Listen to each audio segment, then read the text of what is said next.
วันนี้มามาก็มาเป็นอย่างเนาะเอาผัวว่าไปตามเฮานั่นละ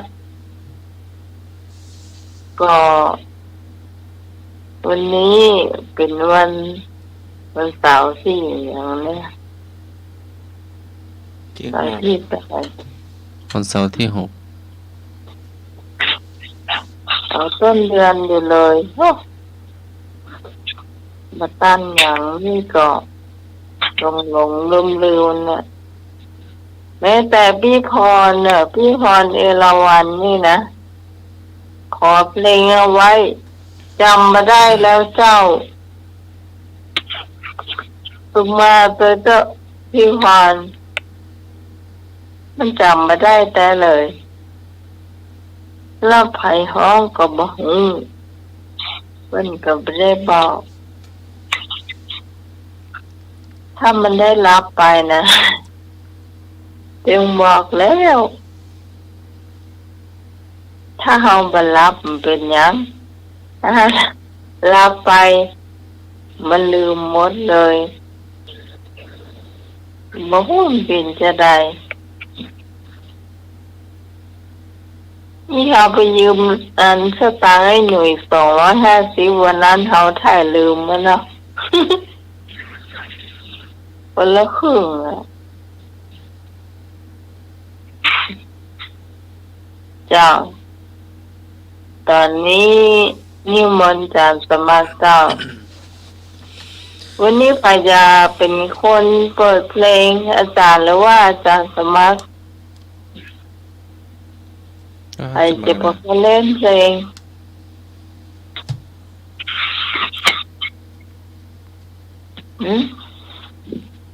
ได้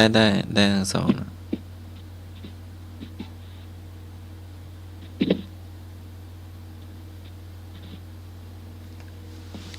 ขอกราบนอบน้อมแด่องค์สมเด็จพระสัมมาสัมพุทธเจ้าพระพุทธพระธรรมพระสงฆ์ตลอดถึงพระอรหันต์และพระมหาเถรานุเถระผู้มีคุณูปการทุกรูปมีหลวงพ่อพระครูปริยัติยานุศาสตร์หลวงพ่อพระครูโคสิทธิ์ปริยัติยาภรณ์หลวงพ่อพระครูสมุวิศวัตรหลวงพ่อเจ้าวาดวัดไฟหินหลวงพ่อผู้อำนวยการสถานีวิทยุพุทธศาสนาและวัฒนธรรมที่เมตตาธรรมอย่างสูงถวายความเคารพครูบาอาจารย์ทุกรูปอาจารย์สำเร็จเอาลักโดยพออาจารย์เจ็ดศรีแล้วก็เจริญพรนะพิสมัยหัวหน้าธรรมะคลายเครียดนมัสการเจ้าเจริญพรลุงหนุ่ยครับโอ้มัสการครับแต่ครับเจริญพรท่านผู้ฟังทางบ้านขอเจริญพรครับขอกราบนอบน้อมพระเถรานุเถระทุกรูปทุกตนทุกองค์ครับผมสำเร็จน้อยทุกตนทุกองค์ครับขอกราบนมัสการพระโคสมุวิศวัตรวรกิโตครับผมเมตตาเวลานามะคลายเครียดครับผมครับนมัสการครูบริการมาครับผมพ่อลุงหนุ่ยน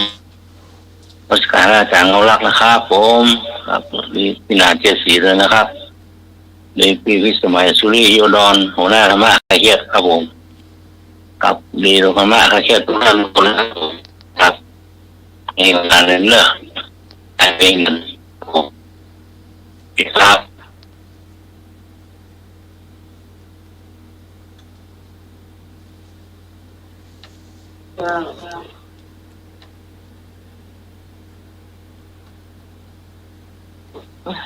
วันนี้ไผ่จะเป็นคนเปิดเพลง053-226-0589ตอบชื่อเพลงถูกต้องนักร้องถูกต้องคนแต่งถูกต้อง5 คะแนนเจ้าพี่กรณ์ต้นบอกว่าคนที่เสาร์อาทิตย์ที่แล้วไผ่พี่ได้คะแนนเนี่ยโทรมาบอกกรรมได้ก่อนเพิ่นจะได้จดไว้ บางคนก็เพิ่นก็บ่ได้จดเจ้า แต่ว่าอย่างอ้อนั้นขอบ่จดเพิ่นว่านะขอจดเป็นชื่อเพลงแล้วก็เป็นธรรมาตานเนาะเจ้าไปฟังอยู่เจ้าพิสารีเจ้าพิตองเจ้าไอ้คงเจ้าพี่พรเจ้าพี่ไอ้เอกเจ้า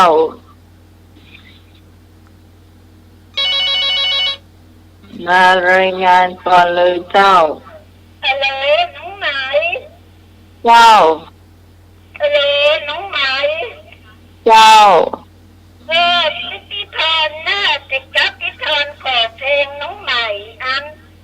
ทายปัญหาเพลงอันที่ขอเพลงพัตเตอร์เบอร์5อย่า อ๋อ เจ้า น้ำพันเนอร์เบอร์ นะ 5 จ้า รับไปแล้วมันลืม ดีเนอร์จัดรายการพัตเตอร์เบอร์5เนอะ จ้าวันนี้พี่พรหยุดเนอะเจ้าเนาะยินดีตัวเนอะเจ้าวันนี้หยุดจะฟังรายการจนจบดีหรอคือหอพักพี่พรก็มีคนฟังอยู่เนอะเจ้าเข้ามาก็ได้เนอะคนที่อยู่หอพักเดียวกับพี่พรนะเอาไปได้ห้ามนะผมมาได้ทุกคนเจ้า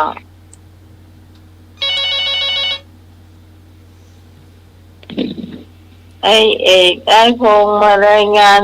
คะแนนก่อนเจ้า เจ้า เจ้า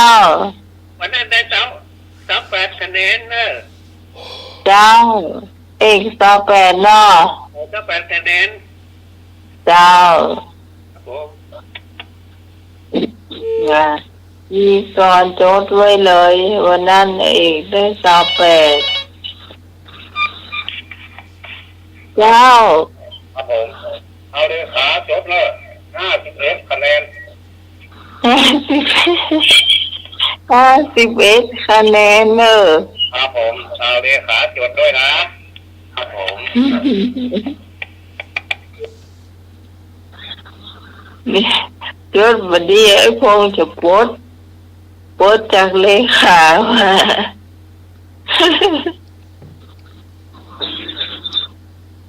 พี่ตองเจ้าพี่ตองพี่สารีของพี่สารีนี่จำได้อยู่ว่าเป็นมาวันนั้นติดนะพี่ตองกับพี่ตองมันได้รายงานวันติดอ่ะเจ้าได้45คะแนนเจ้า แล้วพี่สาวดีได้45เจ้า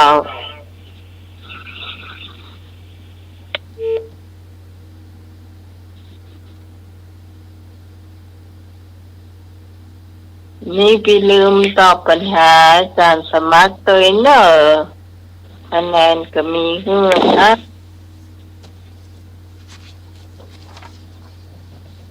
มาพี่ตองเจ้า พี่ตองวันไหนนะให้333นักขนาดเลยอ่ะ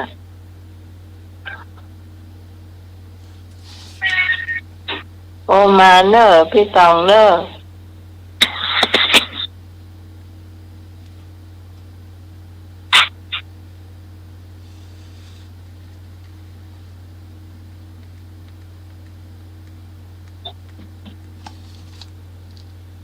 หนุ่มแม่ริมจะเป็นสปอนเซอร์เหมือนกันเนอะอันนี้นะเดี๋ยวถ้าจบรายการเพลงก่อนเจ้าวันนี้ข้าเจ้าจะบอกว่ามีไผ่พ่องตีฮอมมาเป็นสปอนเซอร์รายการนี้เจ้า เ พื่อนำ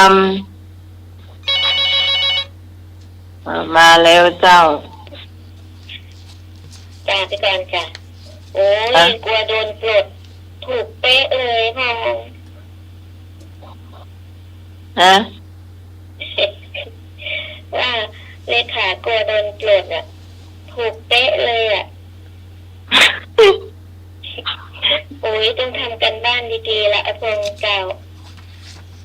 แล้วเป็นเรื่องของน้องพรเนาะของน้องพรแล้วไอ้หน่วยก็รายงานด้วยสิคะของไอ้หน่วยเท่าใดไอ้หน่วยเจ้าของไอ้หน่วยเท่าใดเจ้า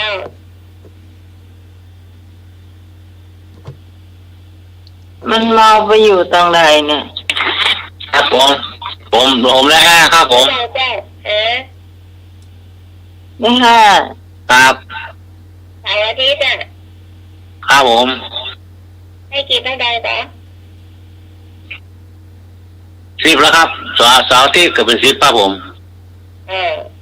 เคยจะได้จดไว้จะมีของพี่ตองนะคะพี่ตองของพี่ตองถ้าปิดกระดาษไปก่อนเนอะของพี่ตองวันอาทิตย์นั้นวันที่30นั้นจะมีสาวเอฟได้3เป็นหมดเนาะแล้วก็วันเสาร์ได้3พี่กรณ์บวกละ44ของน้องความเธอก็มากันได้กับเจ้าพี่กรณ์เลยได้จดไว้หมด พี่ตองหรอครับพี่ตองหรอ ใช่ของน้องกรณ์ของพี่กรณ์ได้66เดี๋ยวลองขานคะแนนดูเนาะของไอ้เพื่อนได้51ของไอ้เอ็มได้กับ8ของพี่ตองได้44ของพี่สาวอารีได้45เนาะ ครับ ของไอ้หน่วยได้10ครับ ของแฟนพันธุ์แท้ได้2แต่ของน้องพรน่ะบาปมากจ้ามน้องพรพี่กรณ์จะได้จดเอาไว้จ้ะเดี๋ยวมันจะไล่ออกจากเป็นเลขาแล้วจ้ะที่โตเข้ามานะ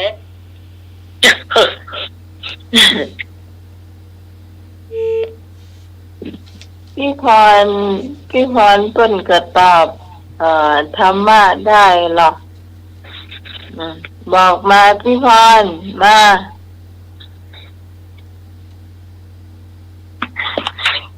โทรเข้ามาเจ้า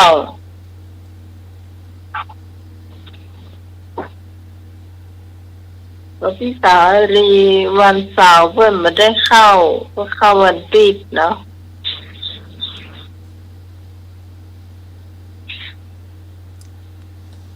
เอาแล้วเจ้าในเมื่อไม่ได้โทรเข้ามาก่อนเปิดเพลงเลยเจ้าจิ้มไปเลยเนาะ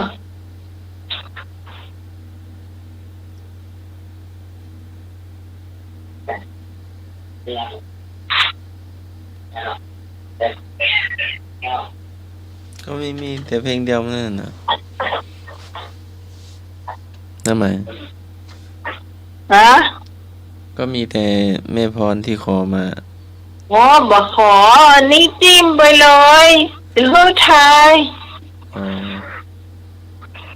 แป๊บใหม่แล้วกัน ก็จะทายเพลงไง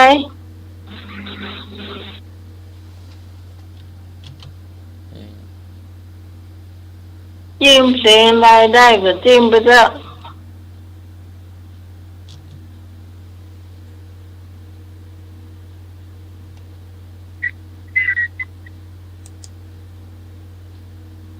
ประการได้กินยี่ล้ำเหลือจานได้ไปชิกแล้วเอาอยู่จานนี้จะเลยคะแนนจานไปแล้ว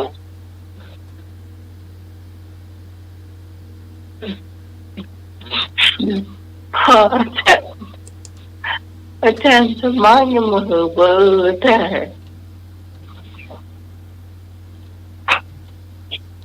คุณผู้ฟังใจเย็นๆเนอะจะได้สัก7 เพลงมันจะได้กว่านี้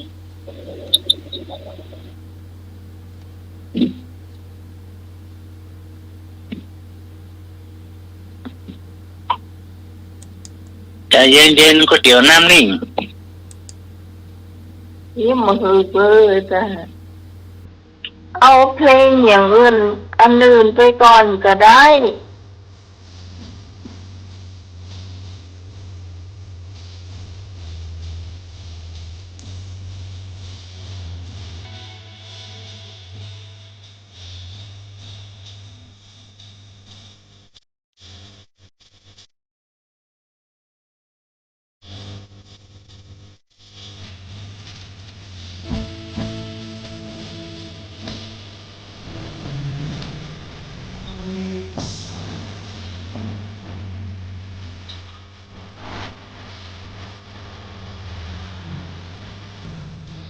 ครับผม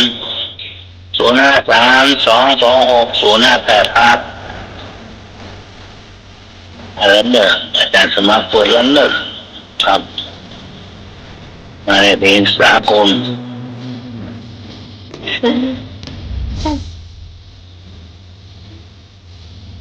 เพลงนี้โดนกว่า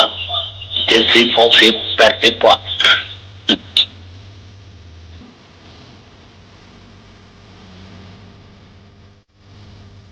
รุ่นในหน่วยวงการ ครับ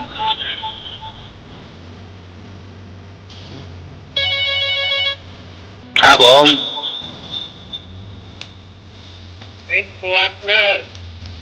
ครับ ส่วนผู้ห้องเจ้า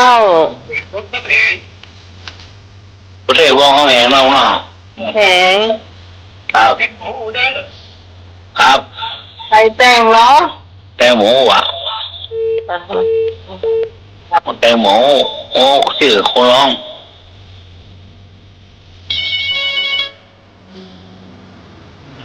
ครับผม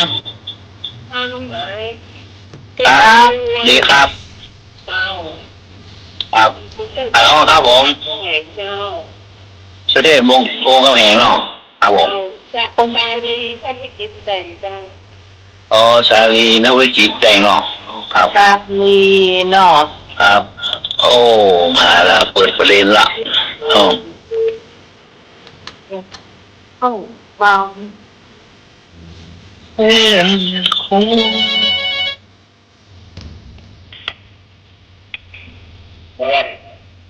ครับผมวงคำแหงครับผมประเทศวงคำแหงเนาะครับผมครับวัน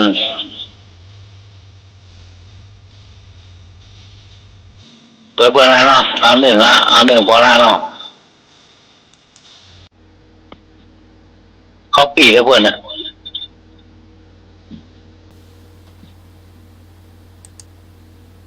ครับครับผมครับ จ้าพี่กรณ์จ้า ครับ ชื่อเครือนเนาะสุเทพวงศ์กำแหงร้อง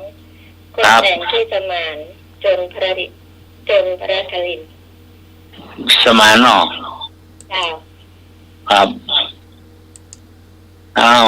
อาจารย์สมัครเฉลย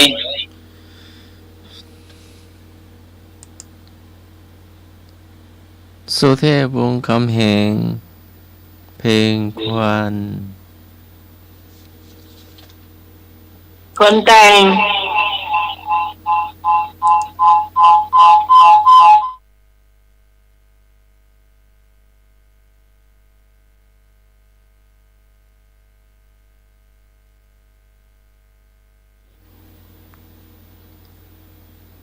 เดี๋ยวไปตามหาก่อนเนาะ ไม่มีคนแต่งได้ไง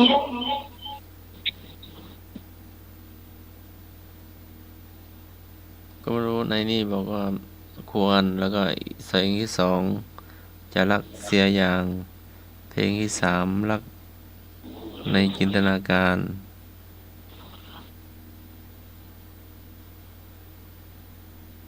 ธานินทร์อินทรเทพดวงใจไพจิตร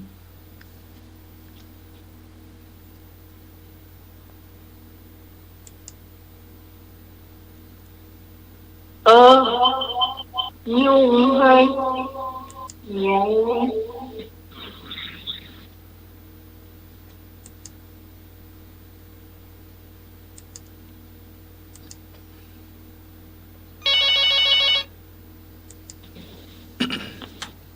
ครับผมก็บอกคนบอกเพลงแล้วก็คนฮ้องคนแต่งก็เอาอากาศเอาคนอื่นมันใจรักร้องนี่ดาวใจไปคิดก็มันเอามาโกนนี่กันนะมีคนใครเป็นคนฮ้องแล้วก็คนแต่งนี่เราจะได้เข้าใจเร็วหน่อยครับ มันหายากนะบางอันเพิ่นไม่ได้ส่งมาเนาะ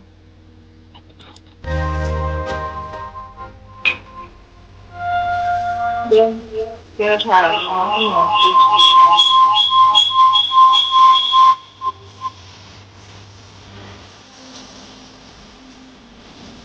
เ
เหรอ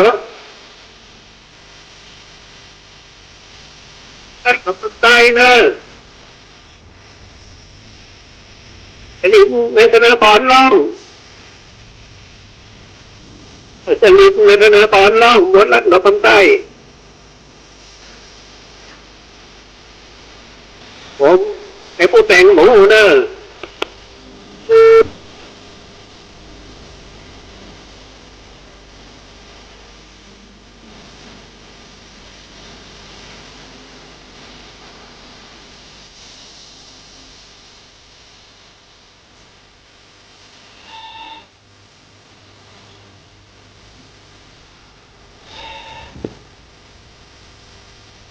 ได้เพลงชื่อมนต์รักดอกคำใต้จรินันทนาครร้องชาลีอินทวิจิตรเป็นคนแต่งจ้ะให้อยู่จำไว้เนอะ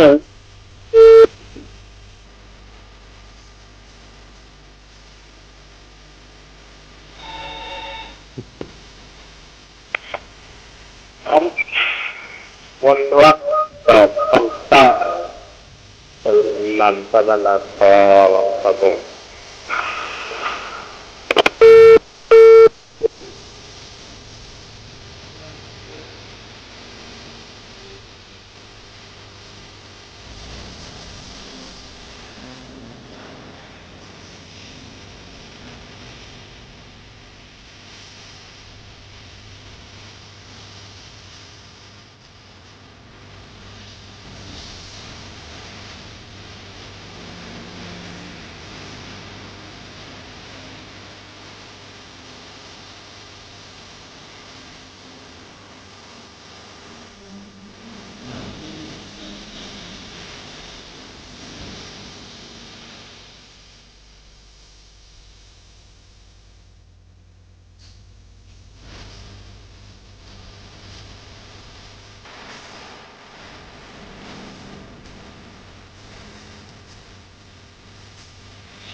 อยากนับอะไรเพลงมนต์รักดอกใต้ อยากทำอะไรเด็กเล่นนะอยากทำอะไรหรอครับ จ้า มันแม่นบอกตะกี้นะผู้กับพี่นายซื้อดีนะมันมีการเนี่ย เอามากระตุ้นของกันนะต่อเอาอีเนาะ พอเป็นนักตาเต้น ก็ทำบอกว่า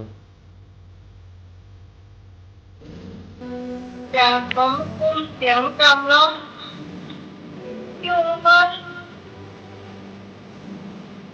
ไหวอ่ะ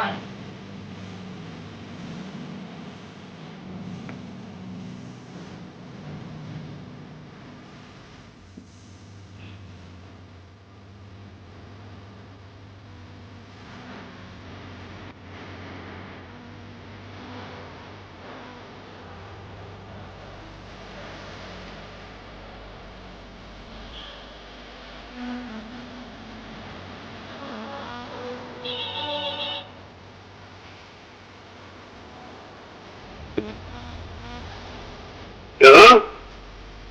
แล้ว มาเน้นคำฟ้า แล้ว เอ็งสุนีดูเลิศรอบเนอะ แล้ว ผู้แต่งสันดิษลุงเลิศแต่งสันดิษลุงเลิศแต่งเนอะ จัดตีลงโลกครับ ครับผม ครับ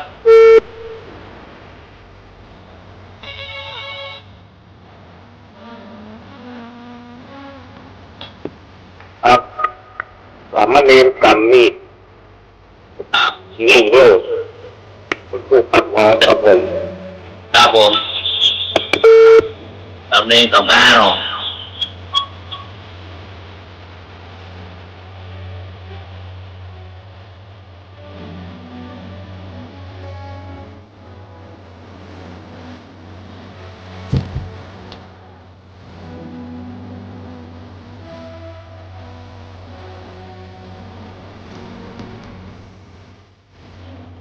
เพลงทวนตะกี้คนมีคนแต่งนะอยากจะสีว่า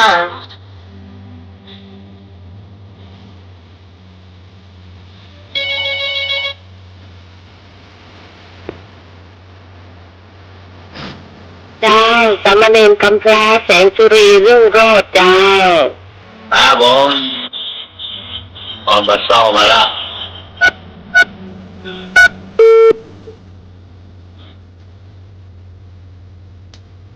เดี๋ยวนี้เรายังเป็นแรกอยู่08จับ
สามเณรกำพร้า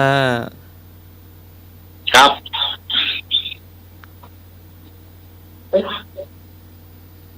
โตไปตังไหนจะสีตายก็บอกว่าเนี่ยให้พวกคนแต่งบอกเลย เอาคนแต่งแล้วเนาะ เก้า เดี๋ยวหาคนแต่งก่อน เหรอ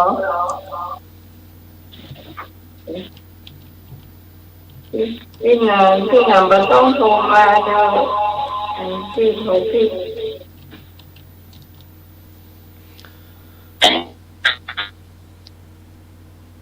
สามเณรกำพร้าแสงสุรีรุ่งโรจน์ ให้พวกคนแต่ง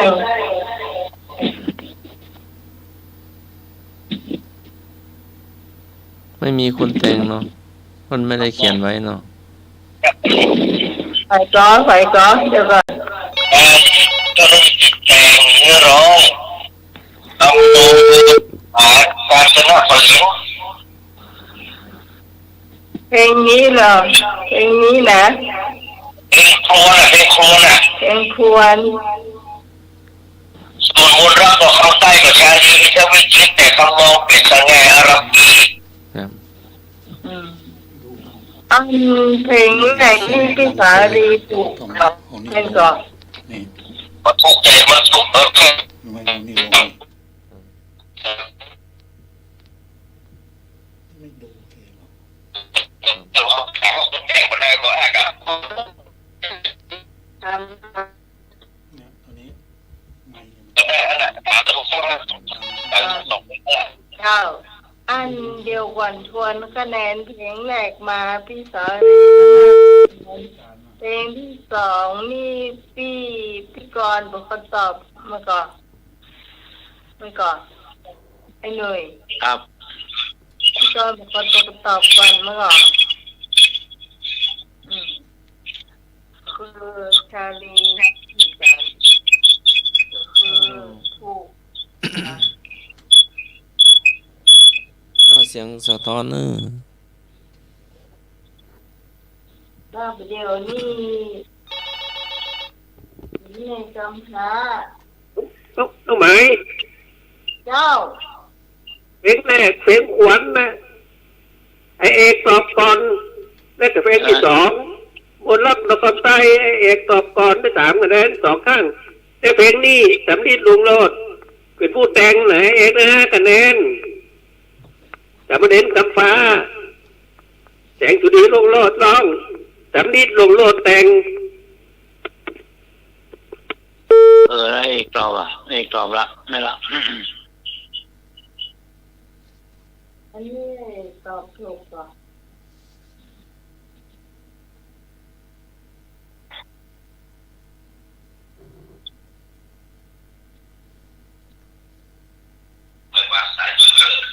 ครับ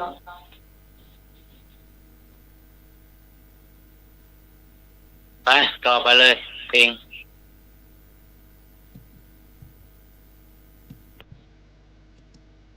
เนี่ยยุ่งเลย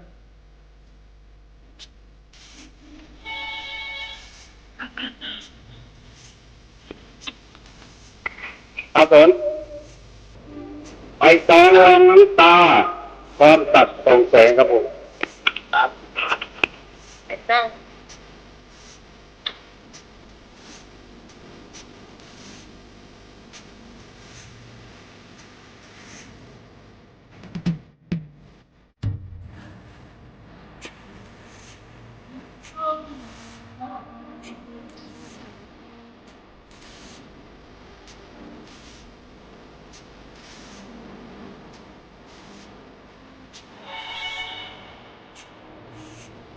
ก็ตอบกันเลย ดาวใบตองรองน้ำตาคอยสักส่องแสง คนแต่งรุ่งเรืองดาวสุรินทร์เจ้า ดาวสุรินทร์เนาะ เจ้า มาคอยดูบ้างดูสักหน่อยเพลงนะพระจันทร์ทุกคน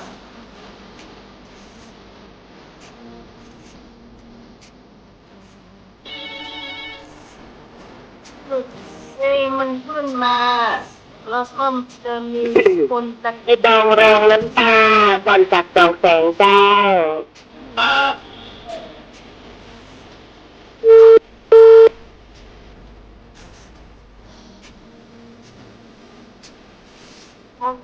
คนตอบตอนนี้คือใส่ก็คงว่าไป ไอ้ ตอบ โพงอ่ะ อ่ะ แล้วไอ้อีก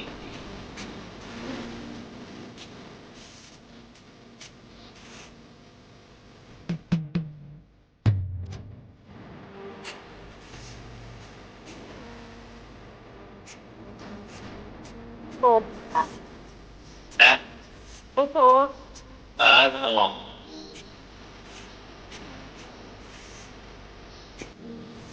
คนแต่งให้เป็นของเธอ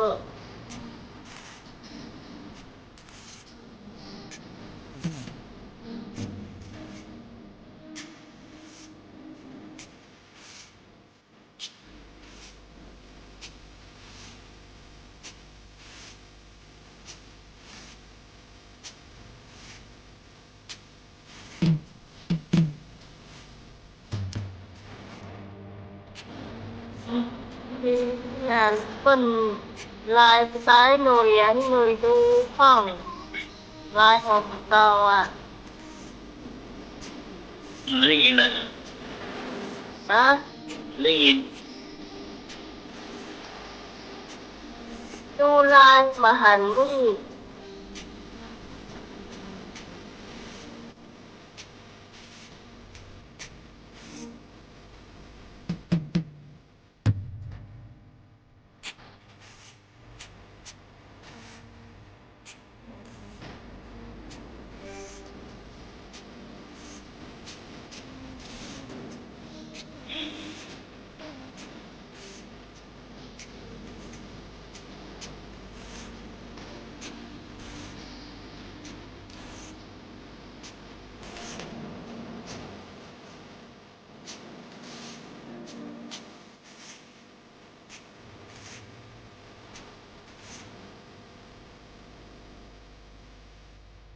อ่ะใบตองมารองน้ำตาไข่แป้ง มีแต่ชื่อผู้ร้องเนาะพรศักดิ์ส่องแสง คนแต่ง รุ่งเรืองดาวสุรินทร์ อันกับพี่สาลีถูกต้อง5 คะแนนเจ้า แล้ แล้วก็ไอ้พงได้สามแล้วก็ใครมาเห็นพี่พร ไอ้พี่ตองอ่ะพี่กรณ์อ่ะ ฮะ พี่กรณ์อ่ะ พี่กรณ์กับพี่พรถ่ายมาก่อน พี่กรณ์อ่ะ ผมว่าพี่กรณ์เข้ามาก่อเพลงเนี่ย ไม่ว่า ไม่ได้เงินนะ เอกจ้าพี่กรณ์ไม่ได้ข้าวกลายเป็นน้องพรจ้า ไอ้เอกเนาะ จ้าเอกกระพงเอกน้องพรจ้า ครับ จดกองตัวไว้ด้วยเนอเบอร์พี่กรณ์จดผิดแล้วก็บอกแต่เนอจ้า อืม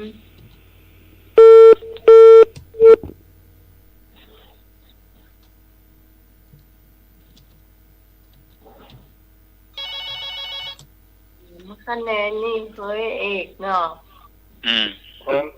ที่สอบสามคนขนาดไอ้เองได้สอบครับ ฮะ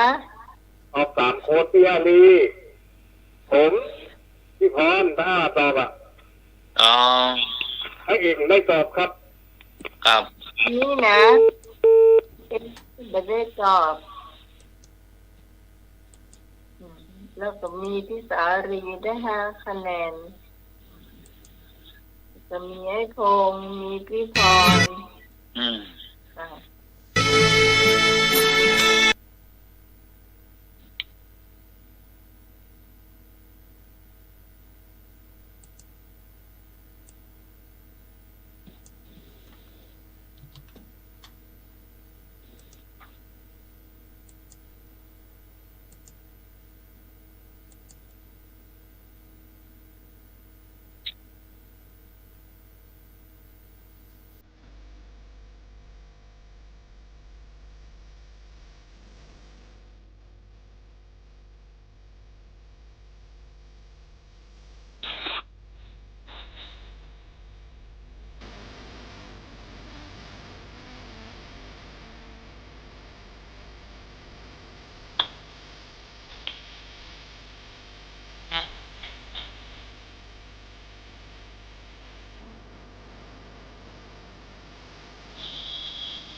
ใช่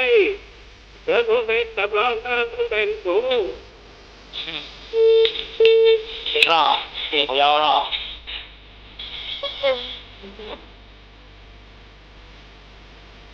แต่งนี่นะ ที่ตามใจยังที่เลยเป็นมาแล้วจะเป็นแต่งเลยสิอ๋อก็ตามใจ ไ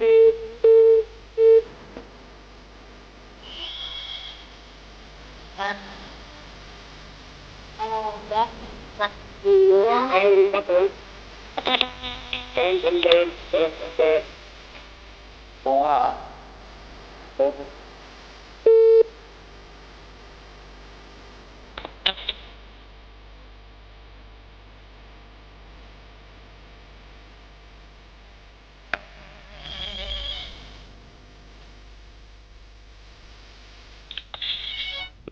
อย่าลืม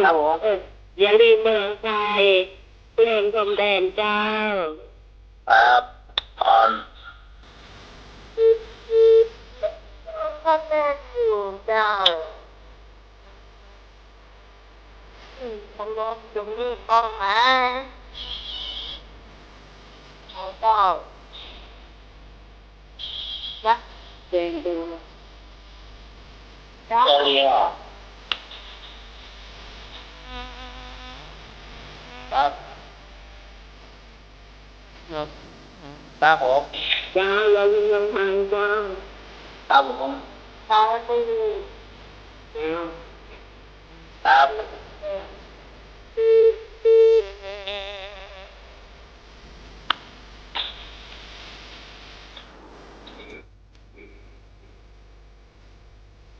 คนแต่งโหดอ่ะ ก่อนว่าคนเดียวกันนี่หรอ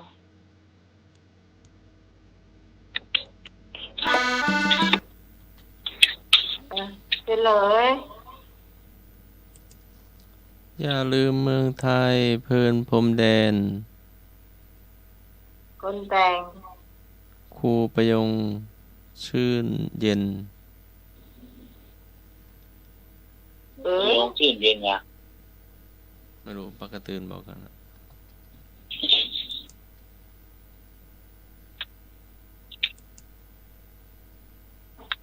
เอกมาก่อน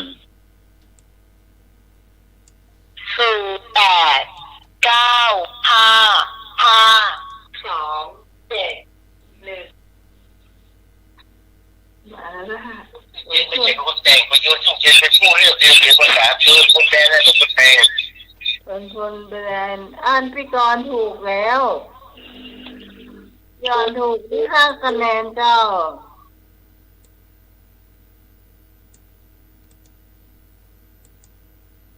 พี่กรณ์ได้5 คะแนนเนอะ ครับ ให้เอกได้3ให้พรหมได้2แล้วก็พี่พรพี่สาลีได้1เป็นยังน้อง 1-1เนาะ 1-1 เห็นมือกับ1-1ก็ไม่ได้เลย ไม่จ้าตอบป้ากับพ่อป้ายังจะเอาคะแนนอยู่อ่ะ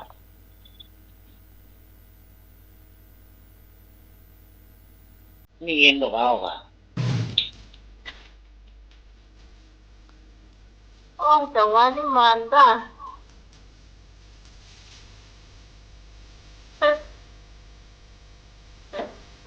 เด็กเนี่ยจะสมาสอบเต่า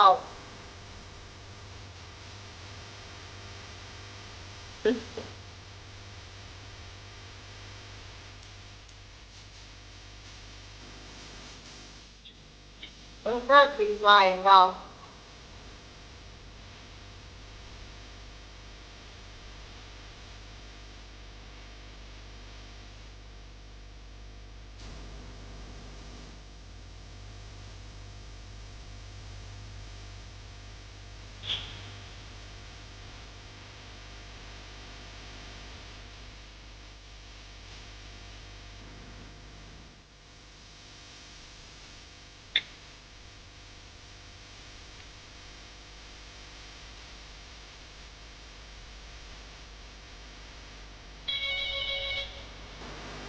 ครับผม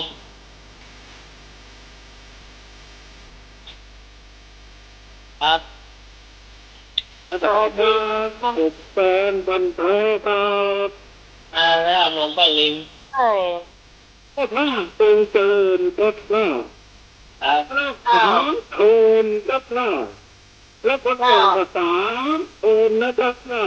ครับแล้วก็ครับ ครับ แต่งกัน ต่อ อ่ะ กูแต่ง3 วงนอกนอกร่างกายเดี๋ยวพวกไปละ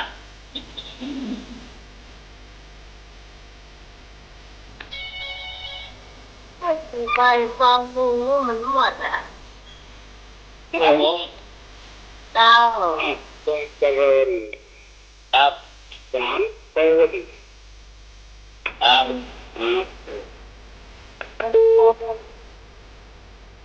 มาไง ออกมา วอน ก็คือผ่านตรงไปเลยนี่แหละ โอ้ปาสู้สู้ ต้องตัดต้องลาดตรงไปเลยเลยเนอะ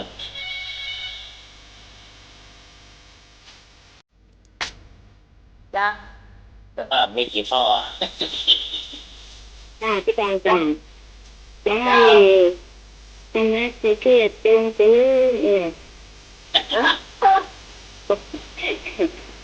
แรงที่จะมาจงเป็นต่างตนร้องไม่ฟังจงแต่งตัวประพลาดตัดผ้าชนสรานนหนูจำไม่ได้ ไอ้ก็ ตัดนี่ละ คนแต่งชื่อประพาสชนสรานนท์ อ๋อครับ อ่ะ ขอบคุณครับ เฉลยเราจะเฉ เฉพาะคนเพราะอันคนที่แต่งเพลงนี้เฉพาะ ครับ ชื่อเพลง เจ้าภาพจงเจริญศิลปิน3 โทน อืมคนแต่ง คนแต่งไม่ได้เขียนไว้ อย่างพี่กรณ์เพิ่นบอกมันต้องนี่มันต้องมีมุมใดมุมหนึ่งอ่ะ เอาเดี๋ยวหาให้นะ มุมใดมุมหนึ่งของคอมอ่ะ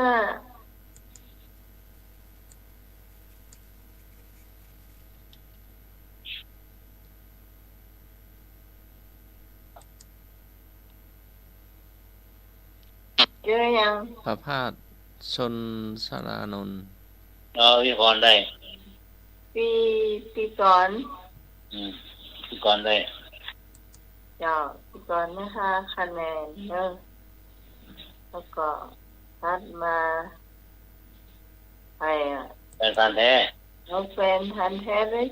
3 กระพง พระพงษ์ได้2 ครับ อืม พี่กรณ์ได้5 เจ้าบอกไปแล้วคะแนนเนาะ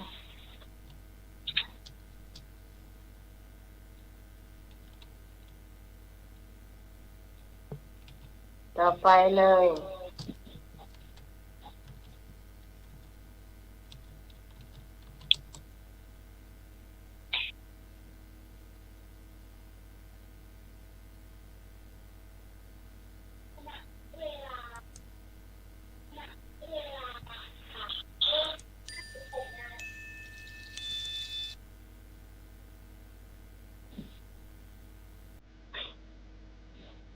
อาจารย์นี่เขาไล่โปรตันนะตัวเด็กๆนะ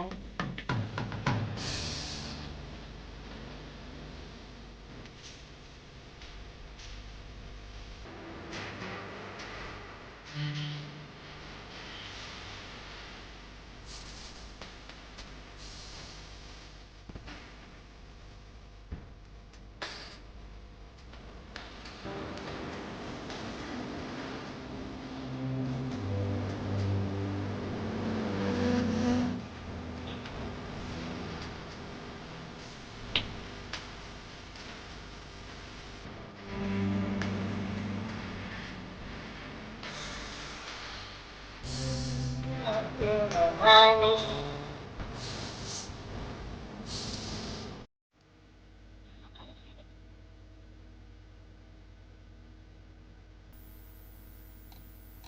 ผมติดมันคอนเสิร์ตเนี่ยนี่ไม่ต้องเอามา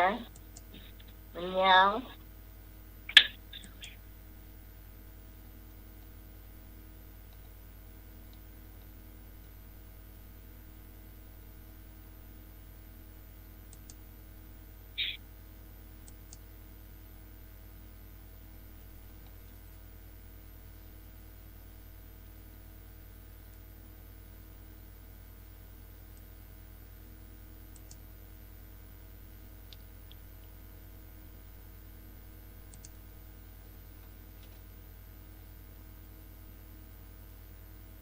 พอจะครบชั่วโมงกันละไม่เพลงเพลงนี่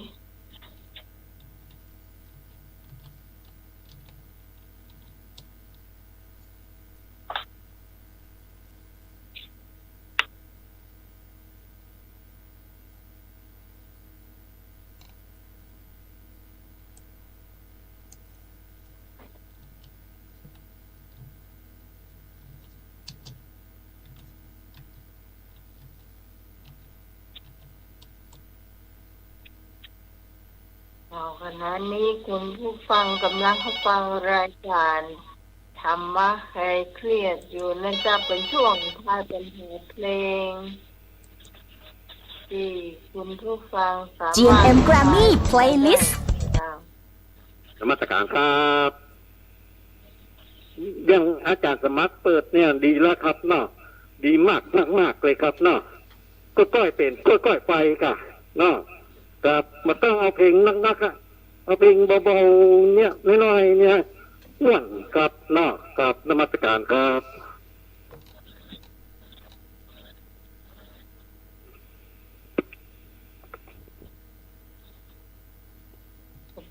พอชั่วโมงได้กี่เพลงอย่างนี้ อ้าวพอแล้วเนาะ ฮะ พอแล้วก็5 ทุ่มแล้วเนาะ 5 ทุ่มยังไม่4 ทุ่มจ้า เอาว่าไปก่อนเดี๋ยวไปตาม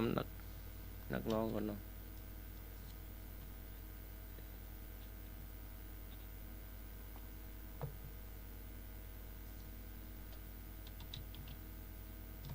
เอาว่าไปก่อนเนาะว่ารอนักร้องไปก่อน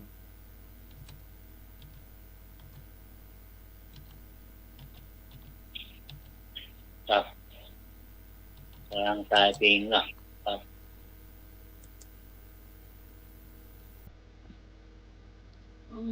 เต้น เป็นบ้างนี่กี่เพลงจริง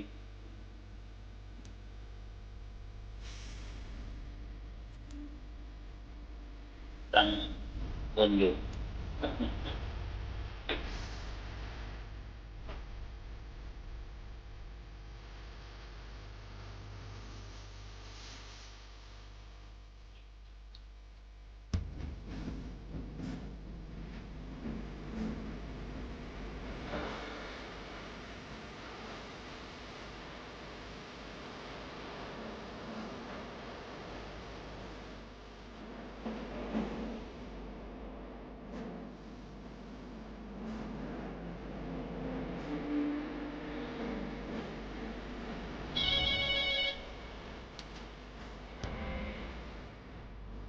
ครับผม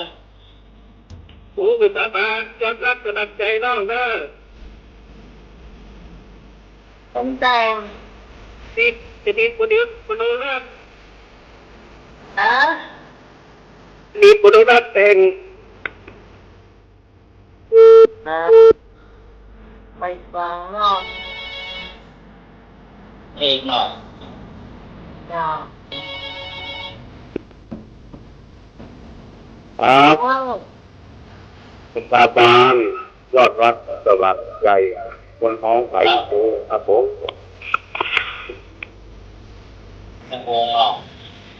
โอ้ไม่เจ้า เอาคือประจาบานยอดรักสลับใจเป็นแต่งดีพูดเจ้า คนแต่งตัวไปเหรอ โยทินบุญเทพ คนละคนไปเอกเนาะ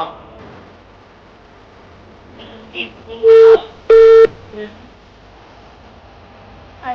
ตอบไปคนที่ตายตอบไปคน เจ้าพี่คอนก็ปีพิจารีเนอร์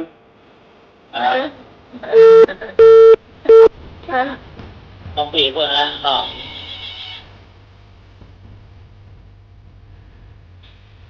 จ้า นี่นะป้าปีตัวเตือน ครับ เป็นครูประชาบาลจ้ะเราจะยอดรักสลับใจน้องจ้ะต้องแต่งชื่อพี่สาวรีบอกนะจ้ะ อ๋อยุกไม่ยุกไม่หรอ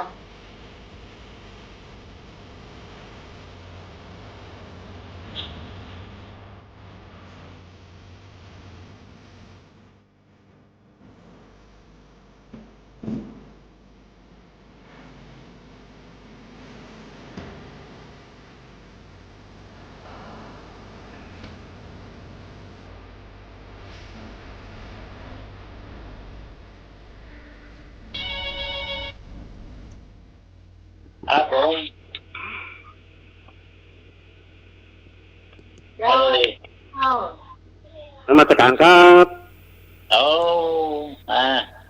กูประชาบาลครับน้องรังสีเสรีชัยร้องครับน้องคุณโยทินบุญรักอะไรอย่างนั้นกับปีกรปีอย่างนั้นปีอย่างนั้นปลาเข้าอะไรอย่างนั้น พี่ฮอนอ่ะ หรือไม่ใช่ ปี้ปี้ยังไง สาวต้นเปล่า คนแต่งหน้ากับคนแต่งกันเดียวกันนะครับปี้ยังไงที่ได้5 คะแนนนักๆน่ะที่ได้5 คะแนนนักๆอ่ะ พี่อาเรีย เนี่ยนะคนเดียวกับคนแต่งนั่นนะครับ ครับนมัสการครับ ครับ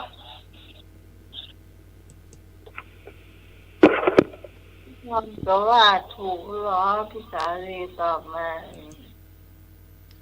ครูประชาบาล ยอดรักสลักใจ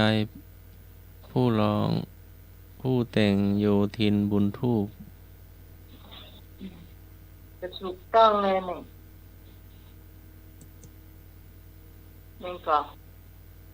จ้า 4 ทุ่มละเนาะพอเนาะวันนี้มันไม่สักเท่าใดดอกเป็นบะแลมกันแต่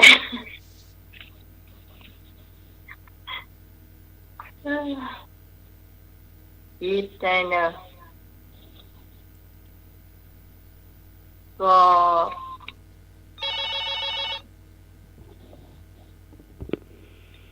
จะเริ่ม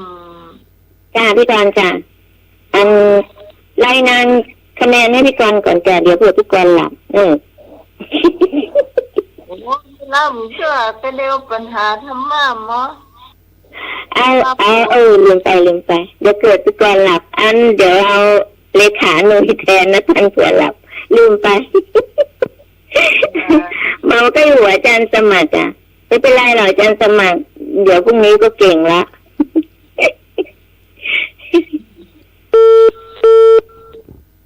ทำน้ำฟังท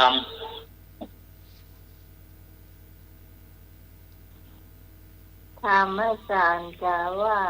เวลาเพลงขึ้นน่ะต้องดูตรงไหน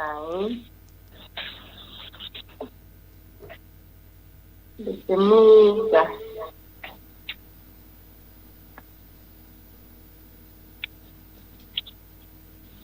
มา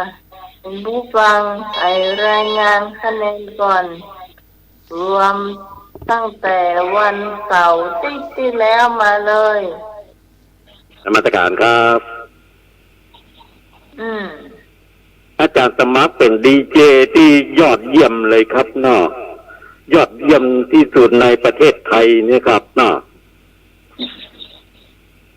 แล้วได้กี่คะแนนตัวเองฮะ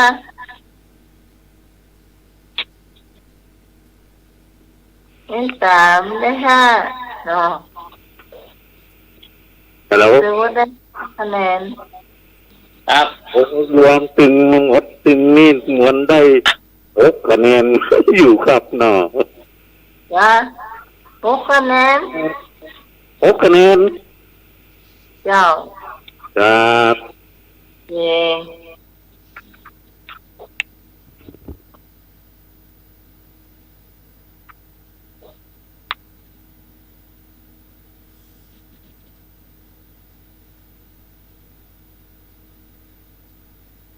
นะขอให้โพงมารายงาน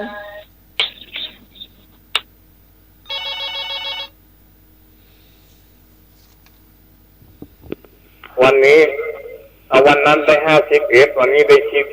14เป็น65พอดี 65พอดีเลขาก่อน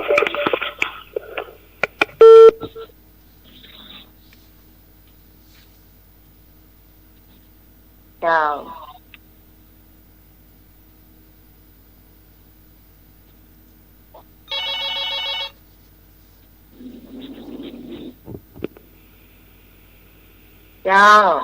ผมไอเอกนะ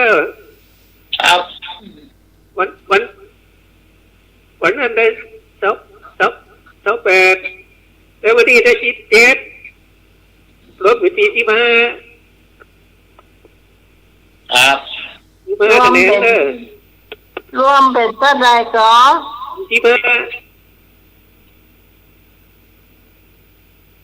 45คะแนนรวมกันได้ว่า 87คะแนนเนี่ยบวกกันดู 87นะพี่กันเนอะ ครับ เอก อีกจุดไปเลย พี่กรณ์เป็นคนโจทย์เจ้า เจ้าน้องไหมวันนี้ได้16วัน 16 ตอนแรกได้45รวมกันเป็น61เจ้า ครับ61 จ้ะ11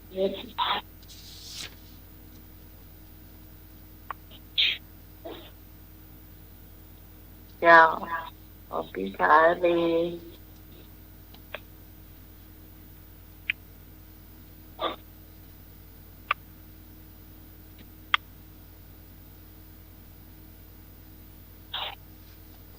จะเป็นดีลืมและตอบปัญหาที่จะถามต่อไปก็มีผลนะเจ้า5คะแนนเหมือนกัน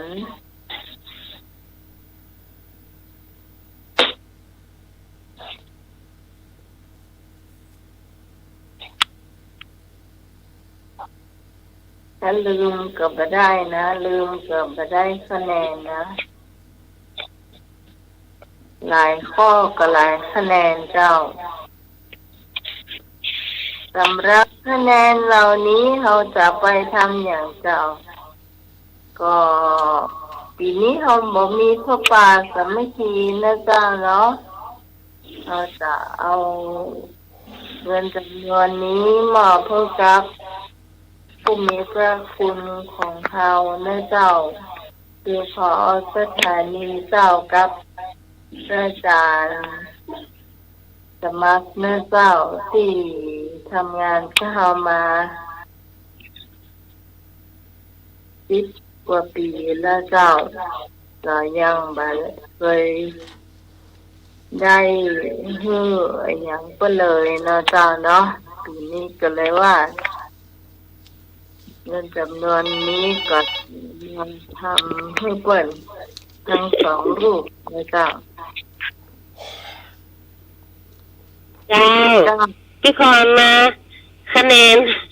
รายงานคะแนนจากอาทิตย์ที่แล้ว วันเสาร์ได้15วันอาทิตย์ได้14เป็น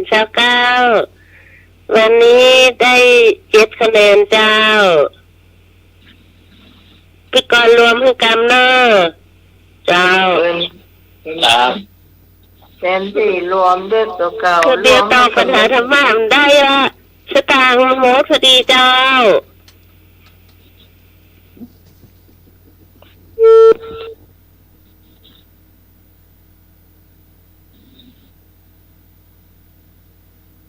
เจ้าต่อไปนะเจ้าโยมพระเจ้าบอกก่อนเนาะว่าผู้อุปถัมภ์ที่สนับสนุนเรื่องนี้นะเจ้าก็มีค่าเจ้า 1,000 บาทนะเจ้าพี่กรณ์กมลเผยกลางนะเจ้า 1,000 บาทนะเจ้าไอ้บุญส่งวรรณรักษ์นะเจ้า 1,000 บาทเจ้าพี่พรประทุมพรจุงความมันนะเจ้า700 บาทนะเจ้าไอ้หนุ่ยเจ้าไอ้หนุ่ยเท่าใดดีตกลง ครับ ตกลงเท่าไหร่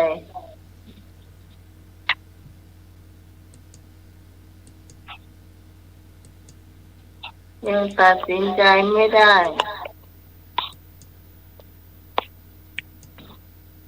พี่พรประเศร้า500เจ้าแล้วก็มีไผ่แถมนี้เมฆจันทราชื่นใจ500เจ้าไอ้หนุ่ยตกลงเท่าไรแต่ บ้านเนาะ ปันกับปันเนาะ ครับ ปันอยู่ที่น้องใหม่นี่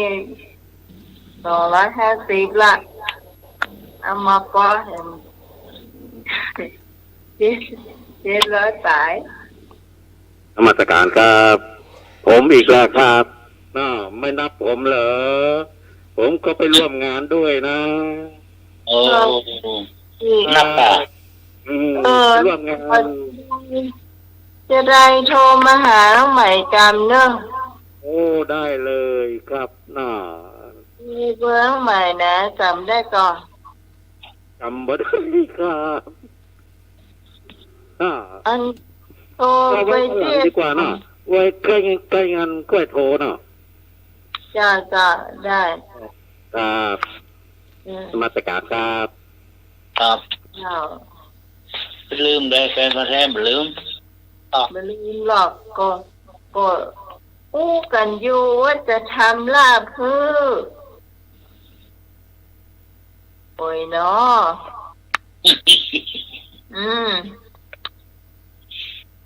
ลืมบ่ลืม ก็สำหรับวันนี้ก็ต้องขอบคุณนายบุญส่งนะเจ้าเปิ้นเอาข้าวใหม่มาฮื้อเอาไว้จับลาบนะกะบ้านไปก็คือไม่ได้กินข้าวใหม่กับลาบแล้วเนาะขอบคุณเจ้านักเจ้าที่เอาอากาศกะหล่ำเนาะแล้วก็ข้าวใหม่เอาไปอย่างไอ้บ้านเนยยินส้มลำปางขอบคุณเจ้านักเจ้าแล้วก็วันนี้คราวนี้น่าจะม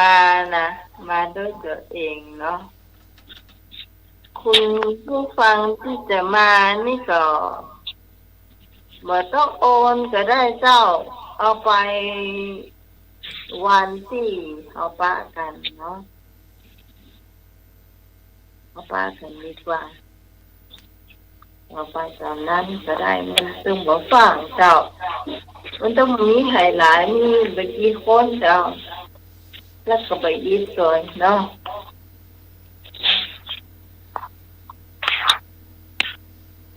สำหรับวันนี้คำถาม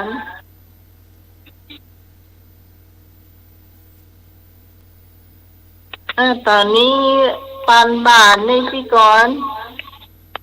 ปันบาทมีไอ้หนุ่ยหญิงคนนั่นเหรอเจ้า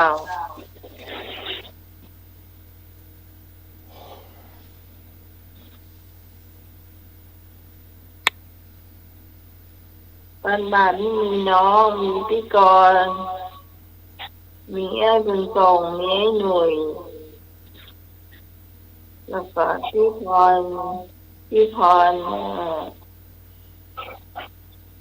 รเอราวัณ700เจ้าพี่พรปลาเศร้ากับแม่จันทราโอ้เจ้าได้5,000 บาทแล้ว4,000 5,000 5,700แล้วเจ้าคุณผู้ฟังคุณผู้ฟังท่านไหนรู้สึกว่าฟัง104เฮามีประโยชน์มีความสุขมาเป็น10 ปีอยากจะมาเป็นสปอนเซอร์อันนี้แน่นอนอยู่แล้วนมแม่ลินเฮาย่ำได้นับเสื้ออันนี้เฮาย่ำได้นับเสื้อแน่นอนเจ้า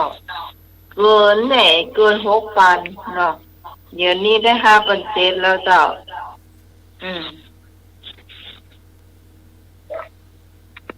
คุณผู้ฟังท่านไหนจะเพิ่มเติมเข้ามาก็ได้เลยเนอะ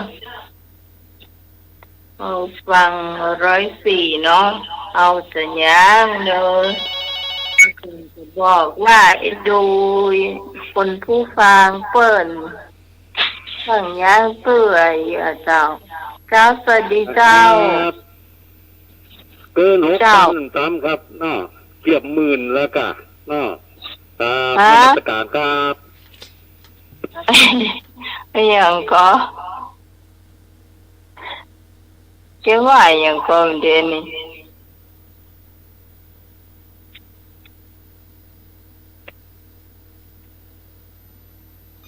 พอพออย่างเดียวอะพอใส่ทั้งนักเตอะแมงสีอันนั่นนะมันจะได้นั่งนักเจ้าสวัสดีเจ้า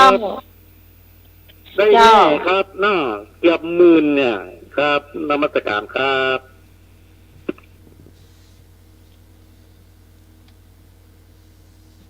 มันยังเวลาเห็นเมินอยู่เนาะมีเขากล้าประกาศไปเนาะกำลังได้สองติดอยู่2 ติดถึงจะกำลังเริ่มมาเจ้าธันวากำลังเริ่มมาอยู่ทุกธันวานี่กำลังว่ามีคนเพิ่มเติมเข้ามากันเนาะ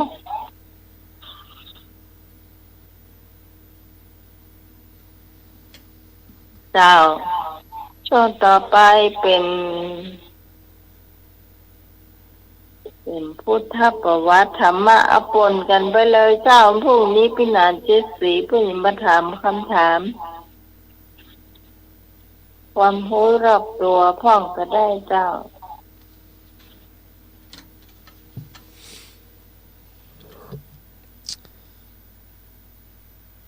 สิ่งใดโจรลักขโมยไปไม่ได้ สิ่งใดโจรลักขโมยไปไม่ได้ ก็สมุดขอดินสอขอปากกางอความดี ง่ายมากเลย ตอบเลยเจ้าคุณลูกวาง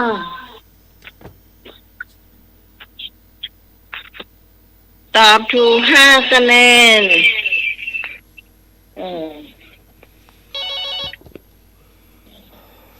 ครับ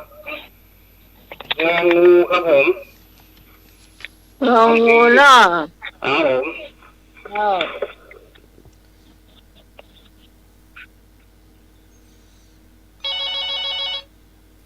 คนที่2ตอบถูกได้3 คะแนนพี่จันจ้ะพี่จันก็ จ้ะ ตอบข้องงูเหมือนกันจ้ะความดีจ้ะ เจ้า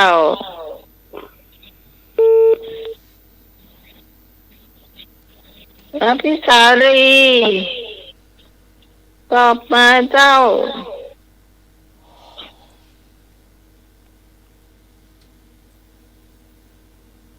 ตอบมาเลยเจ้า2 คะแนนเจ้า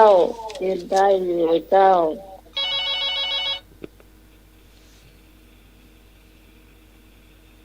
เจ้า เจ้าน้องหมายความดีเจ้า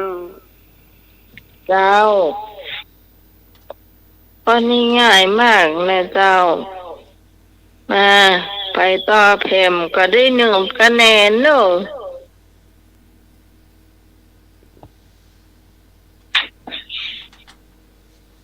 นี่ใจความบวยเขาว่าเนอะ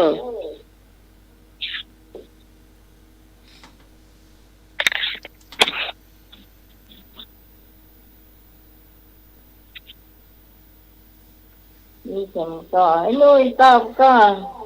ครับงองู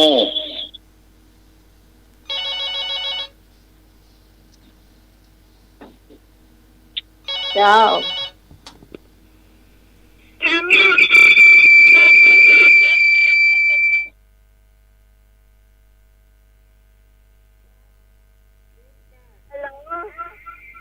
เจ้า เอาแม่ปิดไมค์ก่อน เจ็บจ้าเจ็บจ้า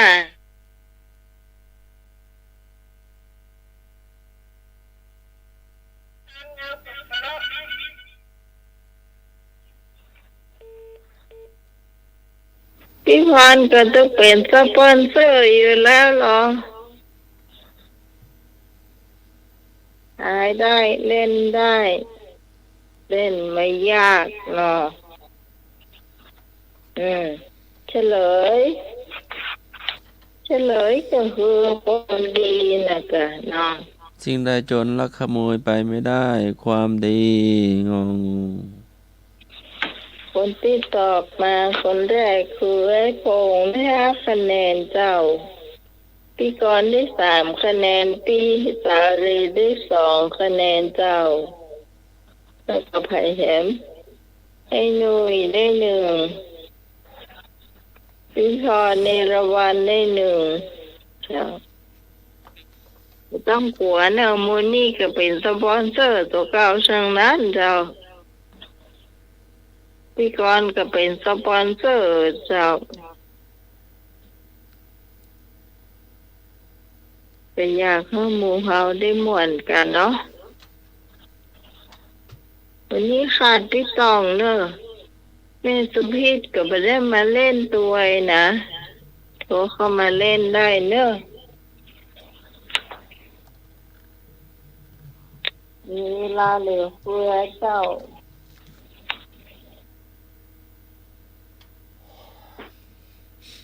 คำถามข้อที่2พุทธประวัติ ถามว่าพระมหาบุรุษตรัสรู้พระสัพพัญญุตญาณในเวลาใด งอเวลาเที่ยงคืน ขอเวลาเที่ยงวันขอเวลาค่ำกอเวลารุ่งเช้า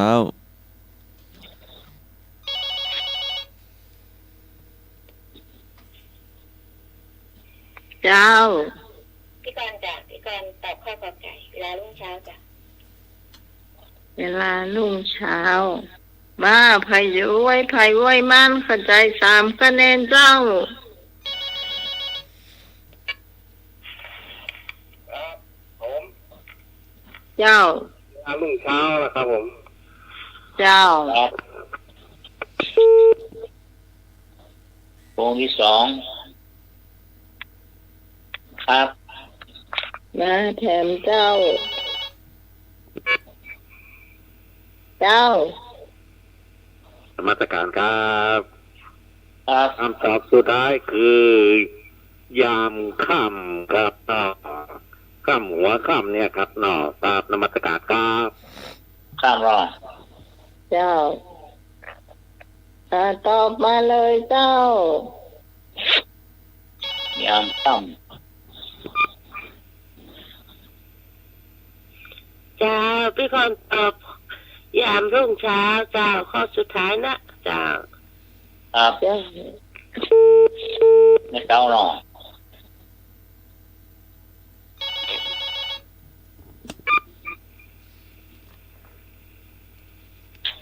ครับผม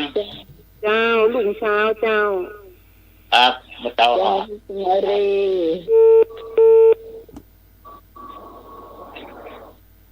เก้า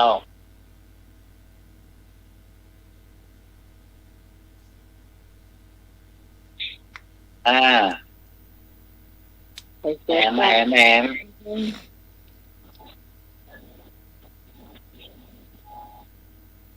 ไปเจ้าตอบแทนเจ้า ข้อที่ถูกต้องก็คือรุ่งเช้าใช่การสมองได้เฉลยเพื่อ พระมหาบุรุษตรัสรู้พระสัพพัญญุตญาณในเวลารุ่งเช้ากอไก่ จากพี่กรณ์5 คะแนนได้ทรงบวยใช้ความบวยตัวมาได้3 คะแนนเจ้าแล้วไผ่ เกิดวันแท้ เป็นแท้ผิดเจ้าตอบย้ำค่ำผิด พร พี่พรเนาะ นะ พี่พรได้2พี่พรได้2เจ้า เยลี พี่สาวรีได้1เจ้า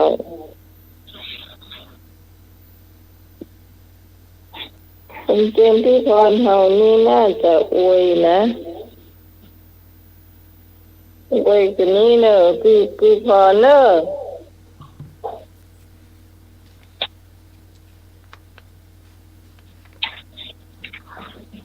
ข้อต่อไป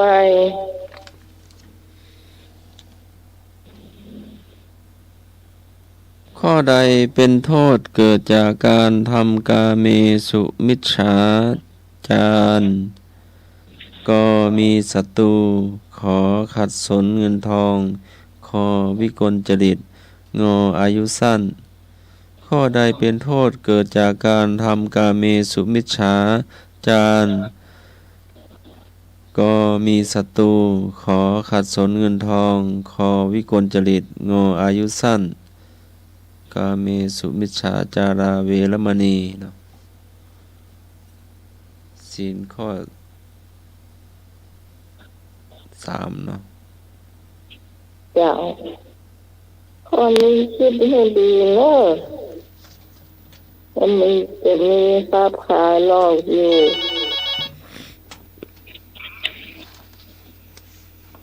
เจ้าน มัสการครับ คำตอบสุดท้ายคือวิกลจริตครับหน้าเป็นคนผีบ้าครับหน้าครับนมัสการครับ เป็นไงได้หรือบ้า คิดให้ดีเด้ออาจจะมีการภาพขายหลอกนะข้อนี้นะต่อมาเจ้า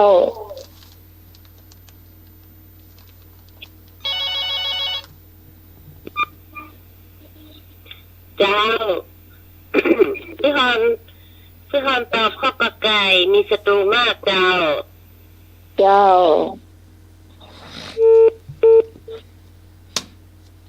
น้ำเพชร พี่พร เอาข้อไก่ตัวที่พอหน่อยครับเนาะ ครับ เจ้า ตัวโฟนอ นะขอบใจมาเจ้า ไอ้เป็นพันแท้ เจ้า เจ้าขอตัวพี่พรทุกคนนะเจ้า เจ้า นอนอ นี่แถมก็ไม่เลยเนาะ เออก็ไหนล่ะตัวพี่พรไหนล่ะ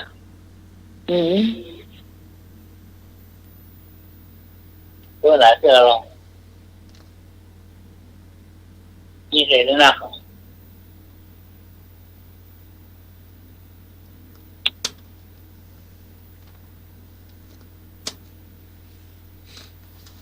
โอ้นี่ไอ้คงที่3 คะแนนหนักเหมือนเลยได้ความบวยให้เป็นโดยตรงเจ้าต้องเทียบเลย ข้อใดเป็นโทษเกิดจากการทำกาเมสุมิจฉาจารกอไก่มีศัตรู ถูกต้องเลยเจ้าพี่พรนี่5 คะแนนเจ้าเราทัดไม้พงเจ้าไอ้พงใจความบวยเป็นประโยชน์เนอะ3 คะแนนเจ้า แล้วก็พิสาลีเห็นก็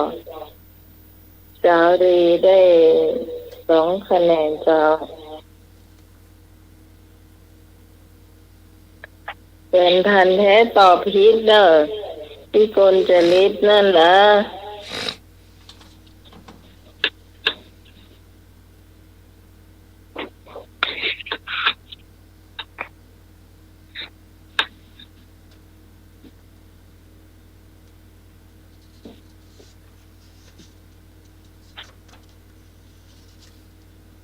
ก็ต่อไป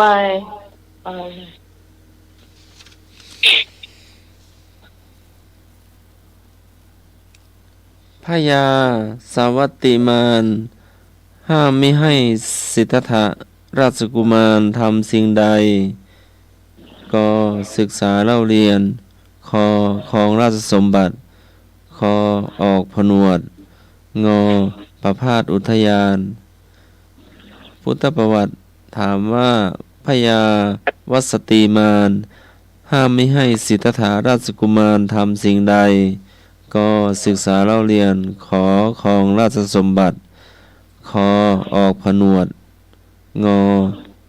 ประพาสอุทยาน มีสิ่งง่ายมากเลย ก่อนจ่าพี่ก่อนแล้วก็กับควายจ้ะไม่ให้ออกบวชหรือว่าออกผนวดจ้ะ มาภัยความมาเป็นเจ้าอันนี้นี่ เอาที่ก่อนแล้วกันตรงเนี้ย ตัวเนาะตัวไปก่อนเนาะ ครับ ครับผม โอ้ให้ผมนี่จังพอไว้แต่ละ จะให้สำเนาละ ให้ผมต่อไปก่อนออกไป เจ้า เห็นไหมครับ คือมา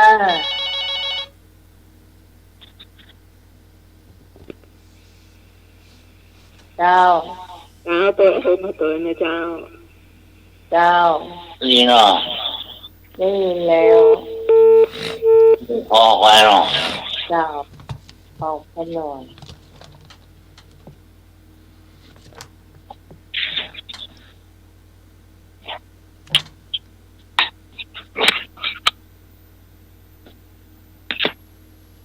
เนี่ยคำเดียวกับไปบวกเรื่อ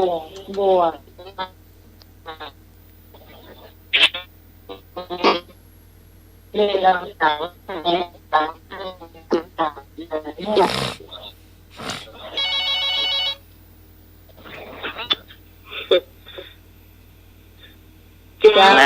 ต่อข้อขอควายออกผนวดนะเจ้า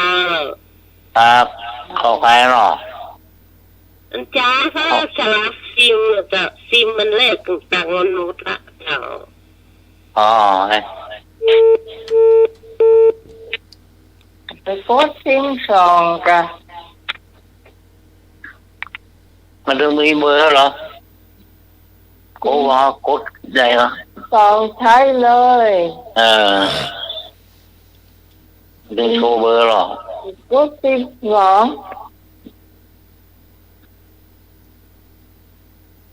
มันถูกกระต้มแหมเนอะ เติมสัก500 ที่เติมมาได้อย่างน้องอย่างว่าเนอะไปซัดล้มมีนะเอ้ย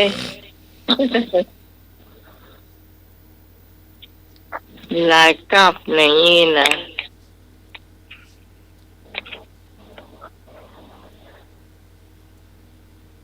ครับ ผม053-226-058ครับ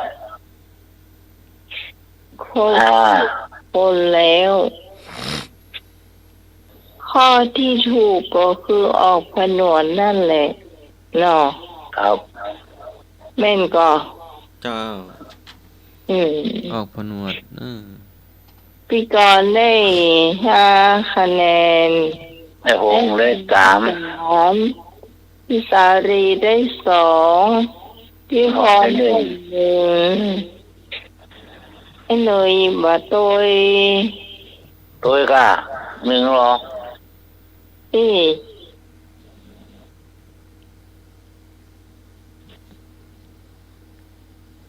มาดูเวลาหน่อยเนาะเวลากี่โมงกี่ยาม 5 คะแนนเหมือนตามจะคำ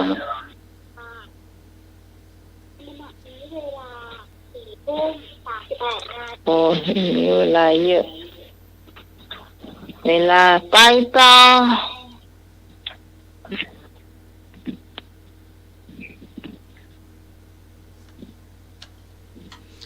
พฤติกรรมใดเป็นกาเมสุมิจฉาจารก็คบเป็นชู้ขอคบเป็นเพื่อนคอคบเป็นญาติงอคบเป็นพี่น้อง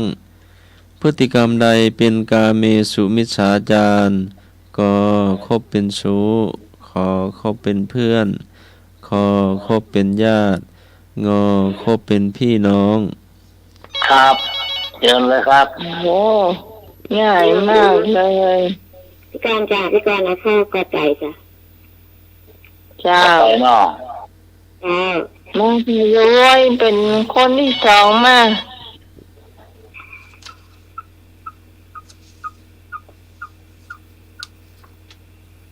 ครับผม นมัสการครับ ครับ คำตอบสุดท้ายคือคบเป็นผัวน้อยครับน้อครับนมัสการครับ ครับกอไก่นอ โอ้มันจะเอา3 คะแนนเฮ้ เอา ย ก็ไก่ครับอันนี้เอา2 คะแนนตันแทนตันแท้ เดินเซง ตันที่นั่นได้พันนะพันแท้มีแต่พัน มันไม่พูดจาเนาะ อืม เออ ครับผ จาม ดีจารีไปตานว่า เจ้าประตานประกรรมอ่ะ พูดซาจีนนะ ขนาดนี้ขนาดพงยังบ่ตานน่ะ พูดซาจีนนะ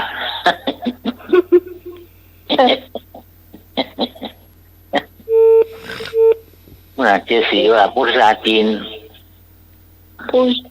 ผู้ซา พูดซาจีนโลหิตเป็นเรื่องอะไร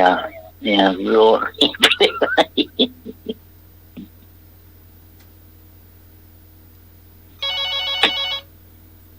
ครับผม ผู้ซาเจโลหิตเดีย ครับแจ้ง5G กันนะอย่างตันกัน ฮะ ฮะ 5G อย่างตันแท้ไป 5G กันนะ โอ้ยังน้องก็มี 5G อยู่เครื่องหนึ่งจนบ่รอเนอะถ้าเฮาใจตอบคำถามนี่นะแต่เอาเขาจนไปหมดละ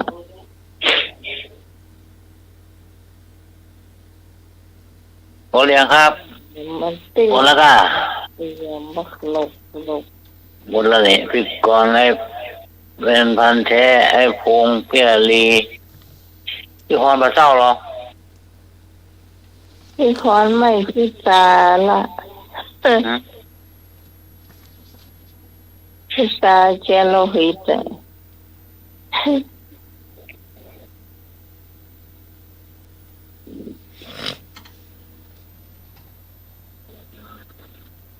พฤติกรรมใดเป็นกาเมสุมิจฉาจารกอไก่คบเป็นจู กอไก่เนาะ พี่คอนไม่ให้คะแนน ครับ แฟนชาย3 คะแนน ไอ้พงได้2 พี่โฟนได้2 เพียรีได้1 อาลีได้1 2เนี่ยบุตัน คำถามพุทธประวัติพระเจ้าเสด็จไปเมืองราชคฤห์พร้อมด้วยภิกษุสาวกจำนวนกี่องค์ก็6 องค์ขอ60 องค์คอ103 องค์งอ1,250 องค์พระเจ้าเสด็จไปเมืองราชคฤห์พร้อมด้วยพระภิกษุจำนวนกี่องค์ก็6 องค์ขอ60 องค์คอ1,003 องค์งอ1,250 องค์ เจ้าน มัสการครับคำตอบสุดท้ายคือ60 องค์ครับน้อครับนมัสการครับ ครับ เจริญพร 60 องค์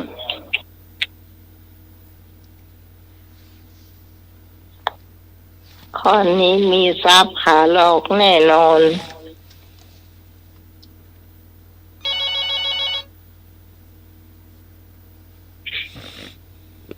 เจ้า จ้าพี่กรณ์เดาเอานะพี่กรณ์จำไม่ได้ 1,250 องค์จ้ะ นอนเรียกก่อน1,250 วงเนาะ อ้าว ครับ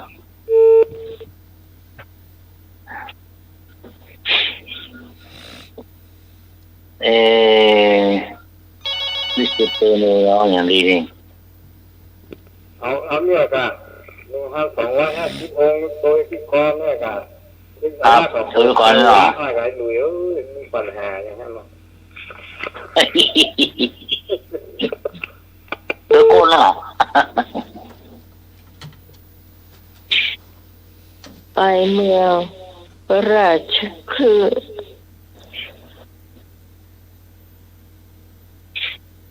ไปถึงพวกกี่โมงล่ะ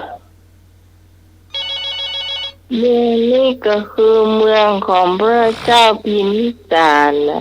ครับ ผม เจ้าพี่พรเอาคือ1,000 กับ 3 องค์ดีกว่าเจ้า 1,000 ไม่ใช่หรอพี่พัน100 กับ 3 องค์100 กับ 3 103 อ่านสมัครอ่านร้อง 1,003 องค์ 1,003 องค์กะ 1003อ่ะ อ๋อ1003แล้วก็ 1,250 เจ้า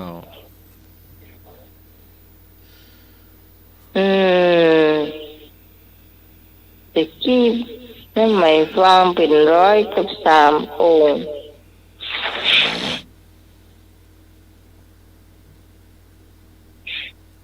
นี่4 ข้อหรอเนาะข้ามกล้อง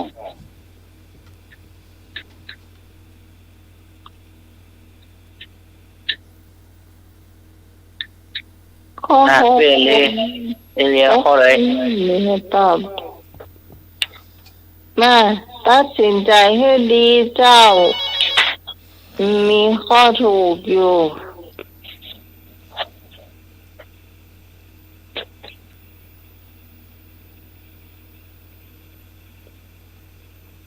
จากจะตัวไผ่ดี เจ้าน้องไหมพี่ตัวพี่พรเนอะ ฮะ ตัวพี่พร ตัวพี่พร อวยพรเนาะ เอา ครับผม 1,003 องค์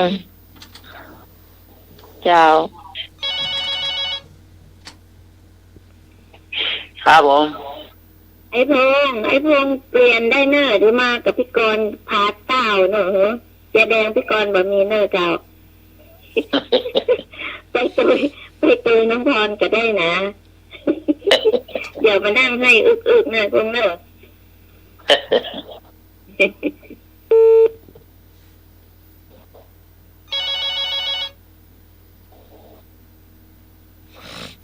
ห่วงเสียงโฮงของเขาวะนะถ้าผมไปตัวเป็นคนก็ที่อาลีพูดไปเนาะ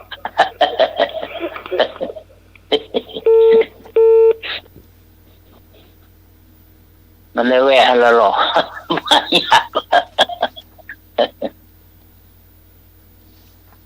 ไปเมืองราชคฤห์ หมดเลยยังครับ อ้าวเฉลย ในเมืองราชคฤห์นี่ พระเจ้าเสด็จไปเมืองราชคฤห์พร้อมด้วยพระภิกษุจำนวน 1,003 องค์ พี่พรเปรียรีถูก พรได้5ปีอาลีได้3ครับ นอกนั้นจบข่าว นั่นนะไปเมืองพวก ไปเมืองราชคฤห์พวกอะ ครับ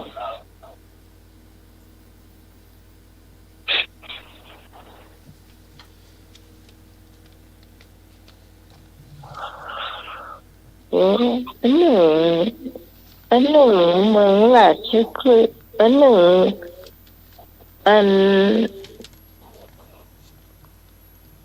เห็นเมืองหนึ่งเขาจะทำซับซ้อนเหมือนกันนั่น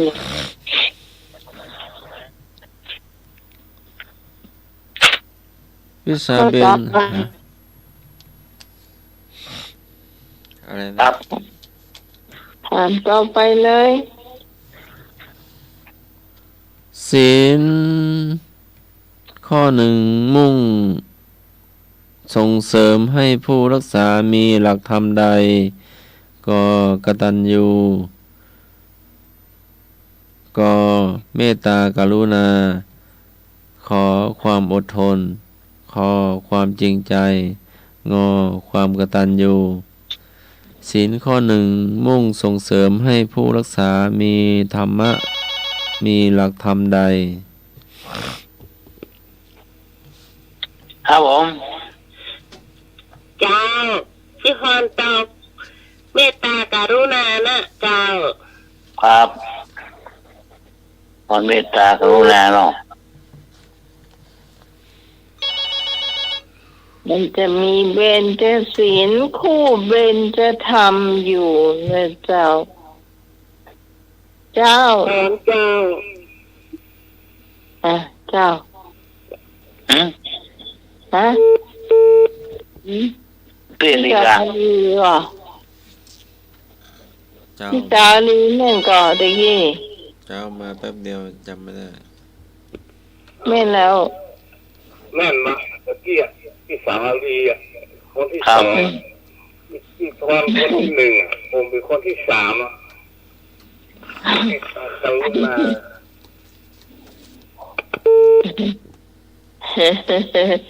แต่งยังคงได้อยู่ตา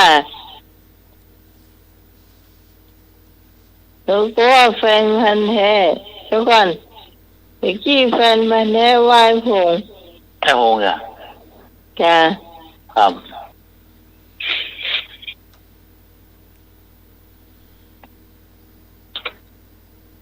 มาพระเจ้าหนึ่งคะแนนก็มาหนึ่งคะแนนก็มีความหมาย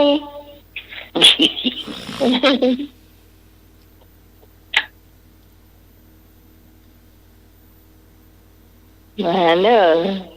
โอ้นี่ปลาโบงหายแซ่บละ ตาบงตาบงแบบรายงานคะแนนให้เสร็จเก้า หนึ่งคะแนนมาเอาไปขอกันหน่อย ครับ เอาหนึ่งเอาหรือยังหนึ่งคะแนนน่ะ พี่กรณ์กัน พี่ก่อนก็เอาไปทำทานเขานั่นแหละ เนาะ มีมาเอาค่ะหนึ่งคะแนนเอาก่อน เอาก็ตัวเนี้ยก็ แล้วก็รวมคะแนนด้วยเนอะเพราะไอ้หนุ่ยไม่ค่อยรวมคะแนนเลยเจ้าครับ ครับไปเงี้ยเอามันโกงตุนหน่อยมันมาลุน จังข้อตีถูกต้องก็คือ คู่กันเลยนะเจ้าจำไว้ให้ดีคุณผู้ฟัง เมตตากรุณามันเป็นเบญจธรรมนะเจ้า ถูกหมด คู่กับข้อศีลข้อหนึ่งปานาติปาตาเวนั่นแหละเจ้าอันนี้เบญจศีลถ้าเบญจธรรมเกิดเมตตากรุณาถูกต้องนะเจ้าพี่กรณ์ได้พี่กรณ์ว่าพี่พร พี่พร พี่พรเนาะ พี่พรได้ ได้5 คะแนนเจ้าพี่สารีได้3เจ้า แต่โฮงได้สอง คนที่2เจ้า พี่กรณ์ได้หนึ่ง พี่กรณ์ได้1กะ เจอหนุ่ยหนึ่ง ไอ้หน่อยก็ได้1ครับ อ่านพี่กรณ์บอกกับเมาส์เนาะ เอาค่ะ จากข้อสุดท้าย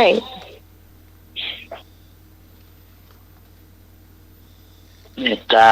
ปานีนาปานาบอกกินแล้วปลาปีปลากล้ากูลูก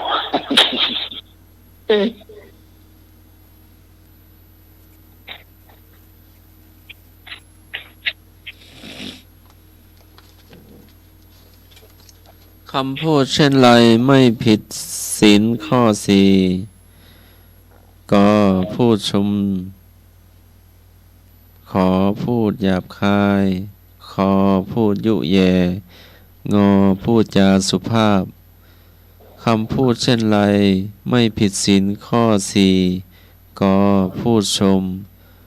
ขอพูดหยาบคายคอพูดยุแยงอพูดจาสุภาพ ครับ ไม่ผิดศีลข้อสี่คุณผู้ฟังฟังคำถามดีๆเนอะ พี่กรณ์เอาข้างมางูจ้ะข้าง ก่อนงองูเนาะ จ้า ครับ เปิ้นไม่ได้ถามว่าศีลข้อสี่นะไม่นะคำว่าไม่นะ เอา เจ้า งูตัวที่ก่อนกำมุนทำนะงูนะ เกินเนาะเกินควรเลยเนาะ ก่อนไม่กัน ครับ ที่ก่อนเคยอยู่กลางนะกัน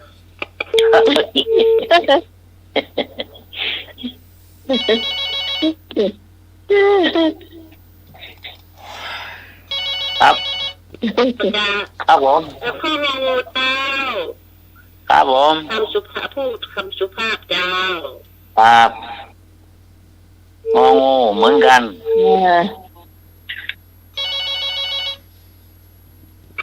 ครับผม เจ้า ข้าวงูจะเปิ้นเจ้าง องูเนาะครับ โอ้โห เจ้าสุภาพเหมือนกันแล้วเนาะนี่ข้าวอย่างเนาะนี่เหมือนล่าล่ะครับ นมัสการครับ มาแล้ว คำตอบสุดท้ายคือข้อกอไก่อะไรยังนะกอไก่ครับนมัส กอ การ ไก่ ค อะ รับ เอากอไก่ค่ะกอไก่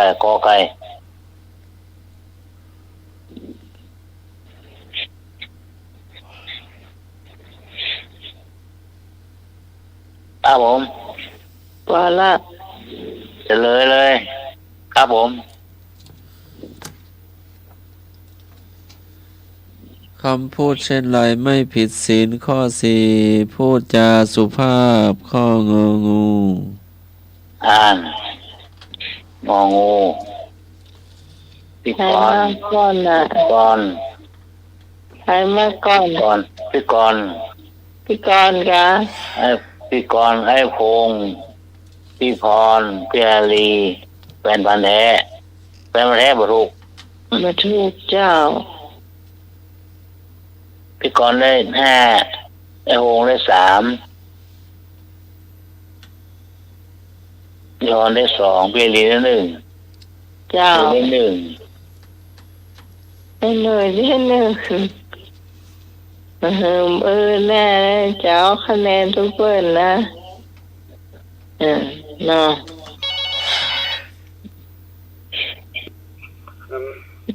ต้องรับได้รับว่ารับสุภาษิตแล้วหมดตื่นเลย ที่แม่บอกคะแนนกับบ่มานี่ รับตั้งแต่เสาร์และอาทิตย์แล้วตื่นเชื่อ โอ้โหกินยาพี่ซองอีกอ่ะ สงสัยอ่ะวางเถอะยาพิษซองนะแล้วปวดตื่นนะ กินยาพี่ซองอ่ะ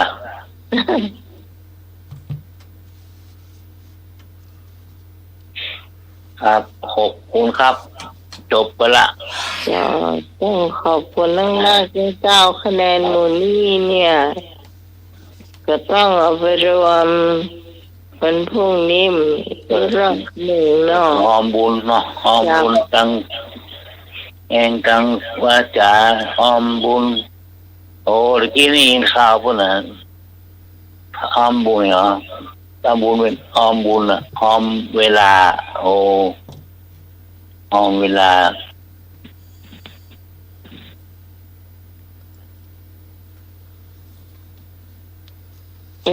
พอเวลา เพิ่นมีกันหอมเวลาเลยว่ะหอมเวลาสะสมเวลาไว้ว่ะ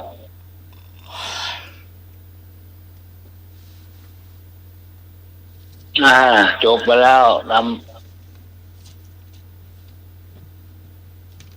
เจ้า ครับต่อไปอย่างครับ ต่อไปก็เป็นการทำอาหาร อาหารนออาจารย์ส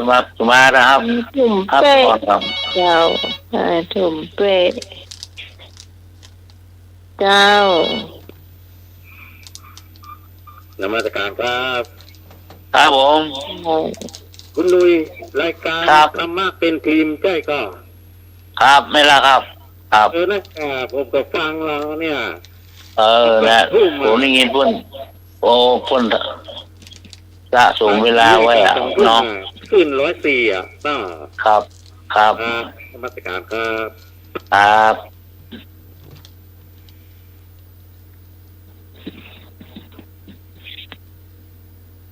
นี่ทำกับข้าวเนาะใหญ่อย่างนี้ฮะ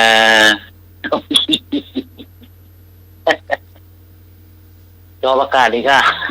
โอ้โหวันนี้เราได้กินจอประกาศต้นนี่เต้าหัวไม่มือนี่บุตร โอ้ ลำขนาดอ่ะนี่หวานนี่มีไงแต่พี่เขียนนะพี่จริงเขียนนะ เนาะ อืม นมัสการครับ ครับ พ่อพี่พรเรื่องทำลาบกันดูเอาไว้ก่อนทำลาบก่อนเนาะครับบอกพี่พรนะครับ นมัสการครับ บลาบแต่นะ ยังเถอะเนาะ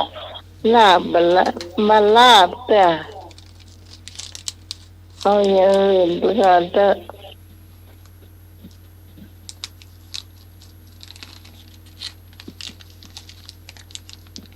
ลาบมันต้องแต่บนความมันนักลาบจะว่าไหนอย่าง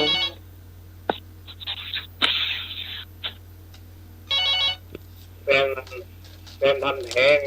กินกระลาบกินน้ำพริกใส่เกลือพ่องกะเป็นพันแห้งกินมากลาบก็ไปนี่กินน้ำพริกเดียวพ่องต้องใส่เกลือเรื่องวันนี้นะ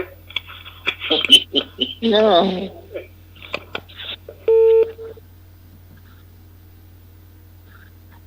น้ำพริกพักหนึ่งเนาะน้ำพริกมะเขือส้มจีกับจันลำอ่ะ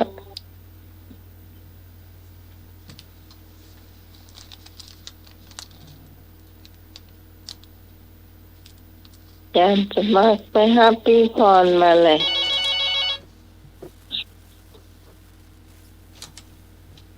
กับน้ำพริกกรอบเอาลวกผักกาดกับไอ้น้ำมะต้มเผ็ดๆนะหอมๆหน่อยๆวะ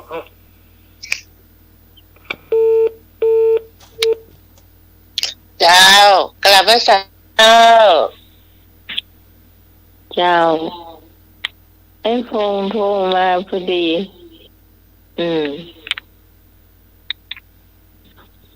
เจ้า นี่กลับเนี่ย โอ้นะ ไอ้พงบนโทรมาพอดีทั้งวันน้ำพริกมะเขือส้มจีไอ้พงว่าลวกผักกับเขียวหม้อแต่ช่วงนี้พักทุกอย่างกับแกงหนึ่งแกงเขียม ได้ยินพี่พรกับเจ้า ครับนี่แล้วครับ ได้ยินแล้วเนาะเจ้าปรับเสียงตับลำโพงพี่กรหลับหรือยังพี่กรหลับหรือยังเจ้าเดี๋ยวนี้ ยังครับ เดี๋ยวก็รายงานคะแนนเนาะ คงแบบต้องรายงานแล้วเจ้าถูกก่อน ถูกกันเนาะเจ้าอันนี้จะทำกับข้าวเนาะ ครับ เต้นมันได้จะกินลาบอีแต่ลาบป่าเนาะ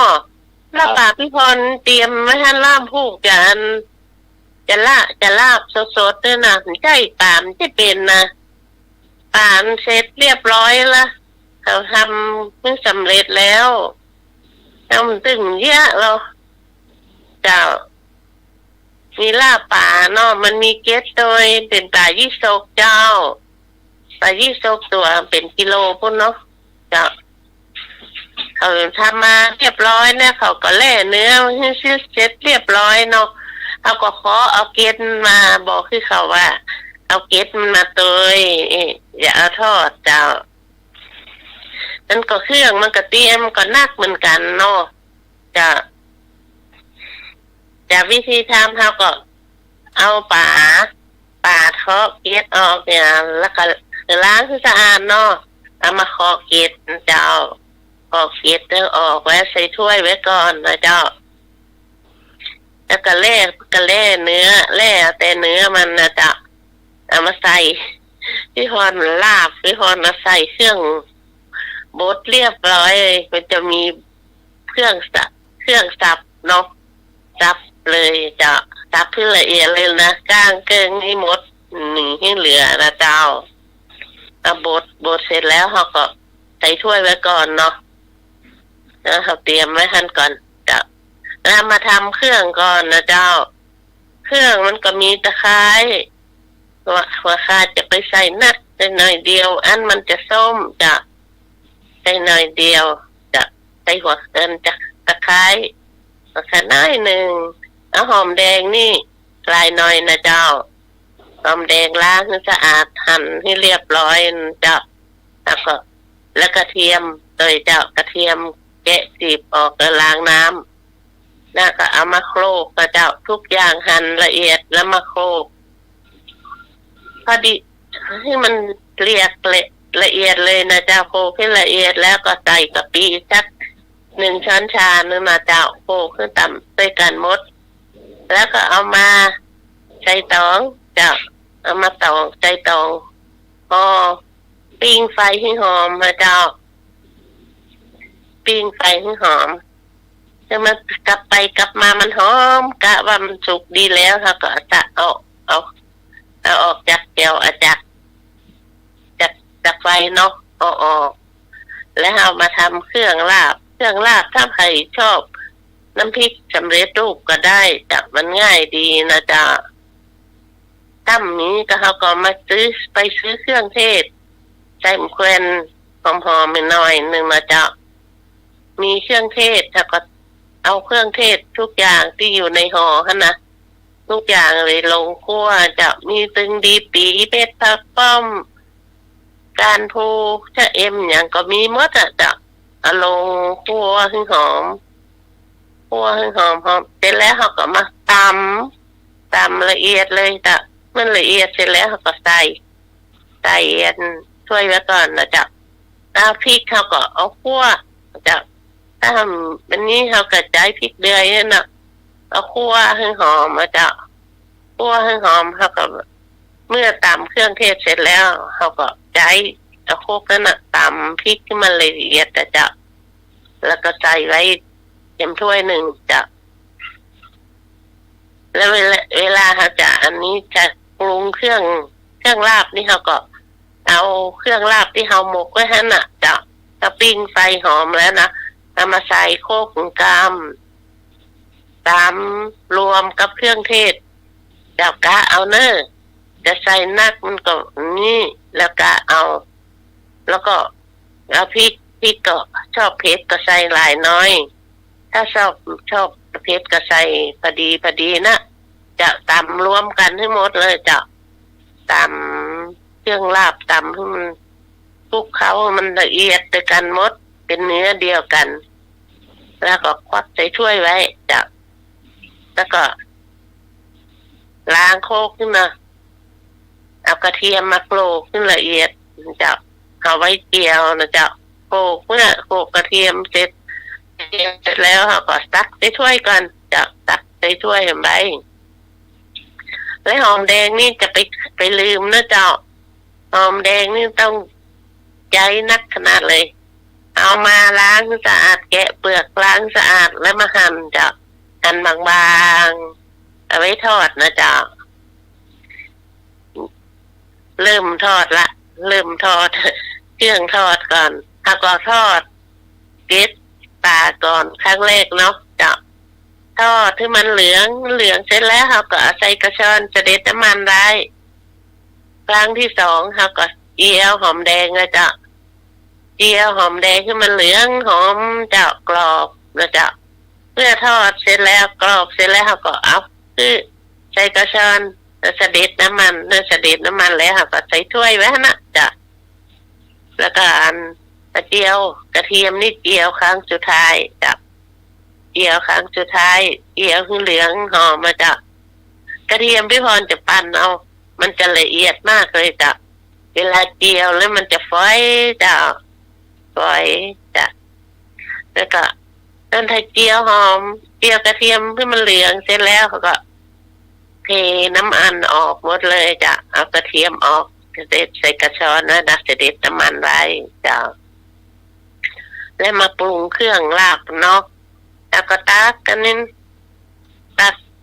ตักพริกใส่กระมังเจ้าใส่น้ำนิดหน่อยคนให้มันเข้าเนื้อกัน แล้วก็เอาเนื้อปลาลงคลุกเขากับเครื่องมันเหนียวเจ้าคนให้มันเหนียวเลยเจ้าเหนียวเสร็จแล้วเขาก็ใส่อย่างก็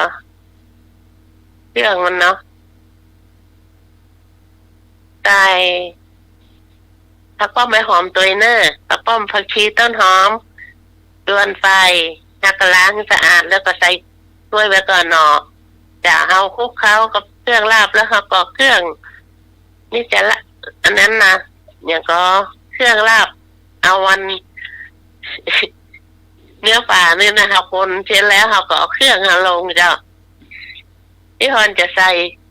หอมแดงทอดหน่อยหนึ่งกระเทียมหน่อยหนึ่งแล้วก็เกล็ดปลาไว้โรยข้างหน้าเนอะไปจะเอามาผสมกันนะเจ้าคลุกเคล้ากันไปให้มันหอมใส่ด่วนใส่ไฟใส่ผักชีต้นหอม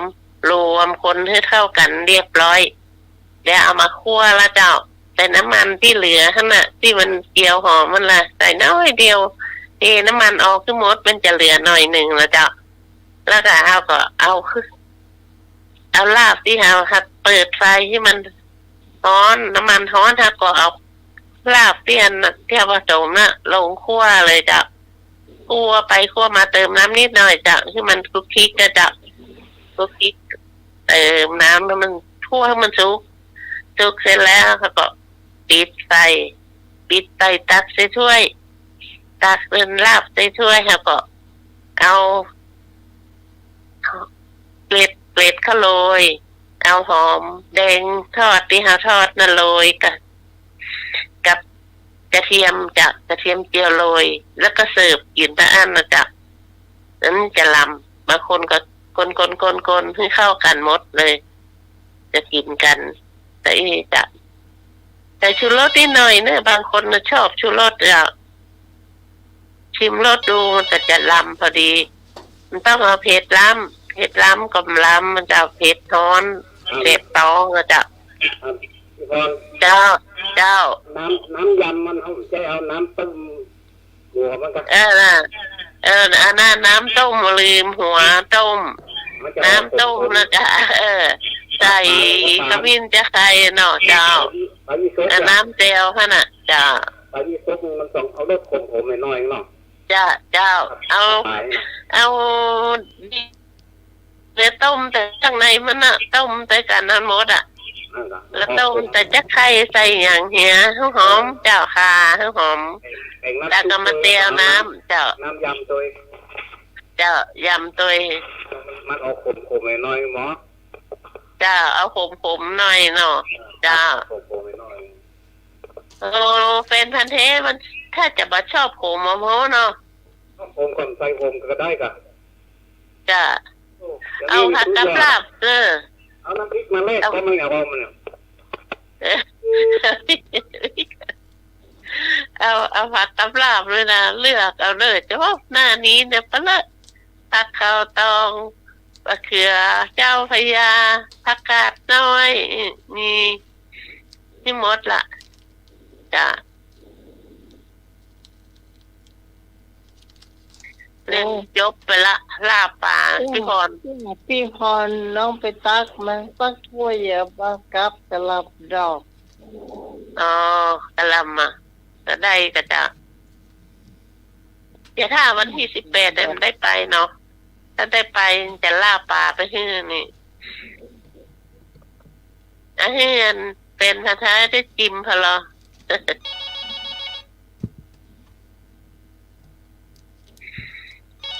จ้า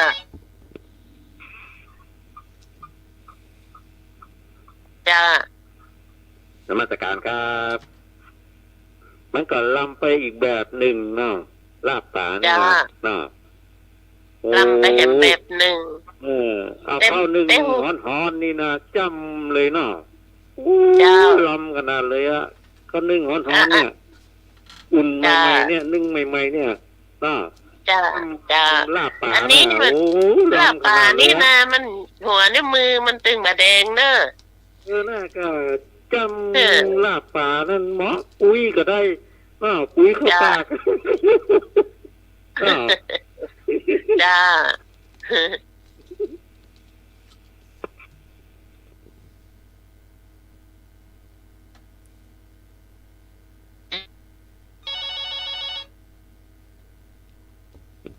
เจ้า น้องพร เจ้า วิธีปราบพดมักลาบที่จะบอกมาเนอะน้องไหม เจ้า ลาบแล้วก็เอาทุบแกนมาแกนใส่มาคางใส่เส้นน้อยเนอะให้กิน ข้า ได้ ง หม มัน ดเล มี ย เจ้า มีก้ามแควนเนอร์บะคางนี่กินแล้วจึงไปห้องน้ำดีเนอร์นั่นนะโถ่ คางกินแล้วไปสักยิบไปดีดิเข้าห้องน้ำบัดตันเนอะแต่นี่ไผเรียก เออ กินน้ำมันกินลาบกล้ากินนะ บะคางนี่ไม่เอานะเอาบอกแควนนี่เอา ที่แดงที่ฟุ้งมันเด้อใส่นะ จ้า โอ้ไอ้เจ้าตายอะ เอากันก็หยอดน้ำข้าวต้มมือกะเติมน้ำเกลือต่างหากกันเนาะ คนที่ยันเที่ยวผมมีนะระวังดีๆเนอะเก็บป่านี่นะเก็บป่าที่เอาไปเครื่องมันอ่ะ เอากรอบๆอ่ะ โอ้ผมมันมีเที่ยวมันก็จะเข้าไปถึงหมดทางหางมันมาแล้วอ่ะ อ๋อจะปักเหงือกอ่ะ เขาต้องเหลือว่าคนมีเที่ยวไอ้ห้วยอย่างนี้กัน โอ้ก็ไอ้กินกะไปกินบ่อยกะ ดีไปหาหมอเลยกัน กินลาบป่าเนี่ยมันต้องเอาจอนด้วยหรอจอนเน็บก็แย่อะ เอาเลยกันพันแท้มันหนูจำทันสีนะงดก็กันแล้วรถต่างเฟืองกันรถต่างเฟืองอ่ะ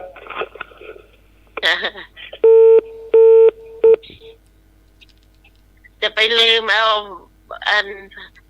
บะเขือเทศแจ่น้ำปลากับตัวเนอร์จ้า น้อง จ้า เก่งยังไงนะน้อง จ้า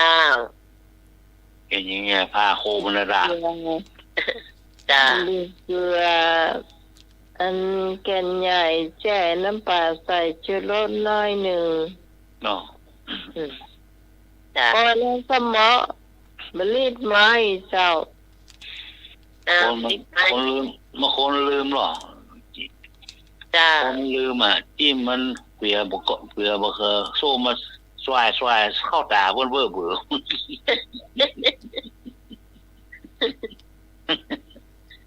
ย่ามกินพักสวืด จับจะพูด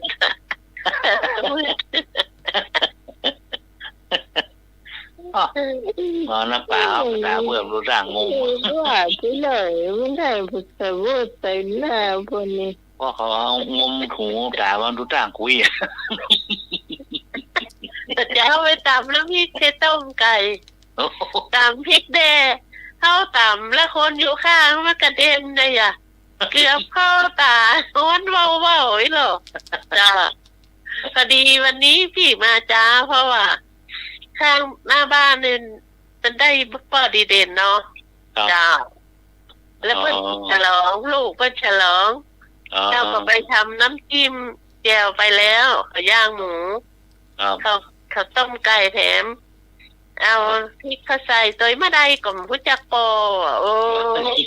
ทำเข้าไปติ๊กๆเรียกตาโคกจุท้ายตานะ โอ้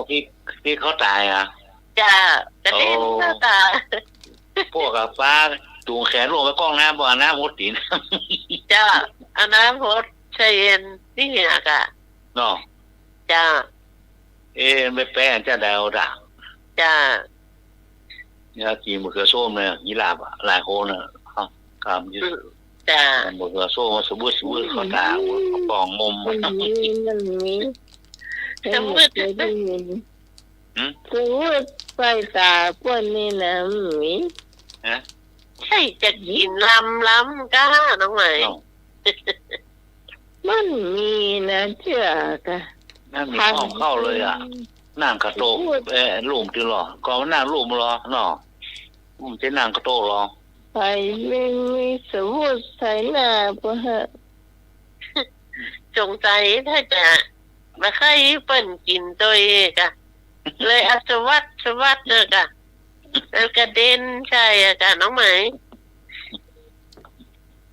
แล้วเจน้ำปลาด้วย เนาะโอ้จูงแล้วล่ะนี่กับข้าวยำลาบปลา จ้า เจียเจีย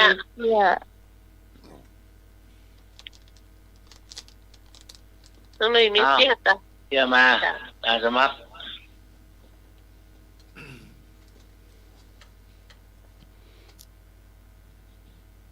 นี่ไปวัดดอยสะพันยูเนาะเจ้าก็มีซุ้มอบตดีเด่นอบต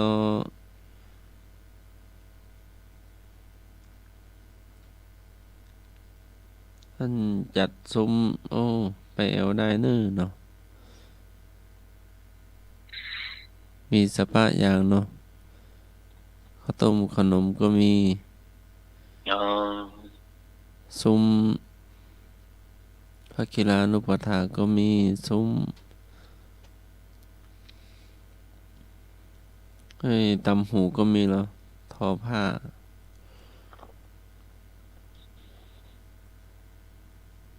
หมวกก็มีอันยาหมองยาเหม่งก็มียาดม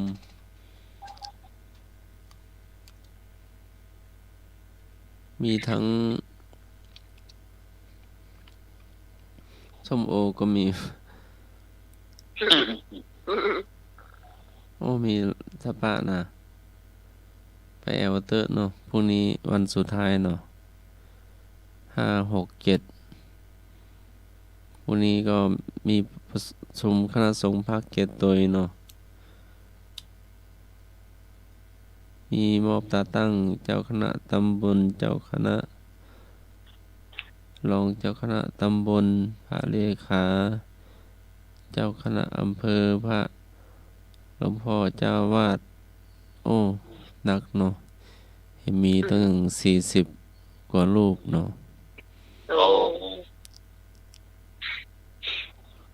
โอ้ ศรัทธาคงไปนักเนาะไป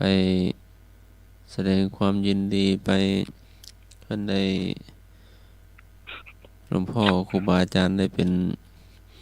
เจ้าคณะตำบลก็ดีเนาะเจ้าวาดก็ดี ทั้งหน่วยอบรมประชาชนประจำตำบลเนาะ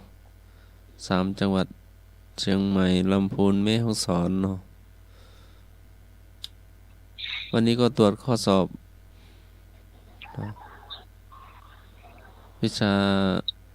กระทู้ธรรมเนาะของละอ่อนธรรมศึกษาเนาะชั้นตรี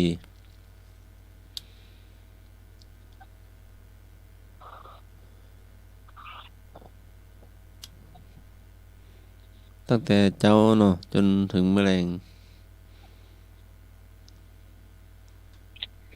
ช่วยกันเนี่ยก็ม่วนน่ะเนาะช่วยกันหลายช่วยกันเนี่ยเจ้า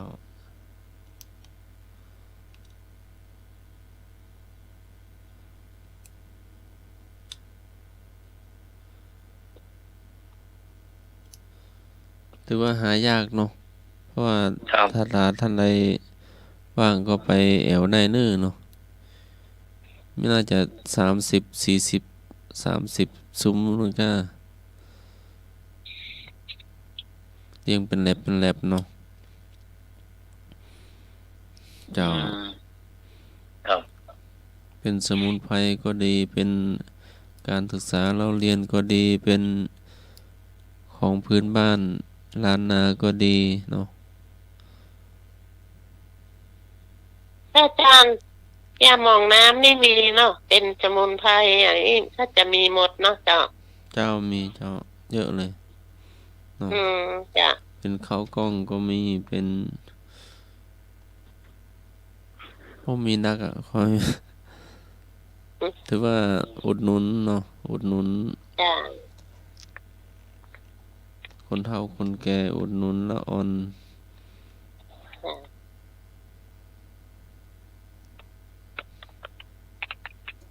เพิ่นน่ะแสดงที่ไหนก็เพิ่น ที่วัด ซุ้ม ดอ เนี่ย ยสะพันยูเจ้า ดอยสัพพัญญูพุ่นน่ะจ้ะ อยู่ไหนครับ อำเภอ แล้วไม่วางล่ะไม่วางก็ โอ้ ดอยสัพพัญญูอ่ะ เป็นสมุนไพรเนาะ จ้ะ สมุนไพรของพื้นบ้านเนาะ ที่เปิ้นจะเอาศพอาหารเส้นนมไปเผานี่แหละ โอ้ ก็ดอยสัพพัญญูพุ่นน่ะ เฮ้ยจะเข้าไปไกลฮะบ่ไกลอ่ะ อยู่ไม่วางนั่นน่ะลุงหนุ่ย ครับ จ้ะ อ๋อ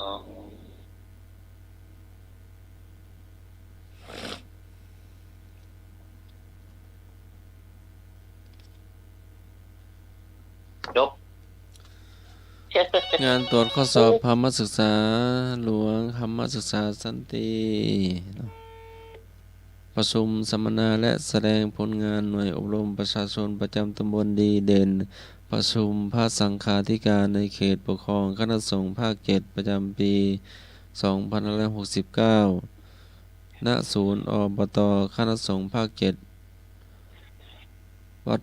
ดอยสะพันยูอำเภอแม่วางจังหวัดเชียงใหม่ในวันที่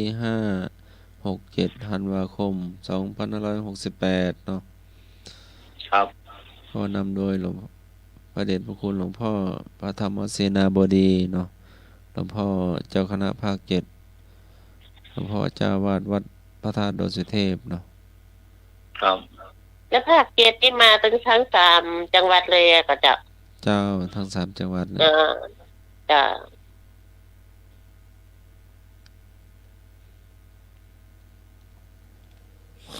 ก็จบไปหนึ่งเรื่องเนาะ ครับ จ้ะ วันที่8 บ่ายโมงก็จะมีอบรมจัดทำบัญชีรายรับรายจ่ายวัดเนาะ พระสงฆ์องค์เจ้างานพวกเราหนักเนาะจ้ะโอ้ จ้ะเดี๋ยวเป็นงานนักเจ้า เนาะช่วยนะสังคมละจะได้อยู่ดีเนาะ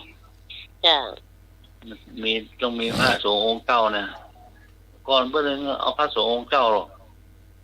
ประชุมเนี้ยมันยังใกล้เอาถึงมีทุกเจ้าหอมเลยอะชุมบ้านงานชาวบ้านกายอยากไปกายอะมีพระนั่งด้วยหรอเดี๋ยวงานองค์เจ้านัก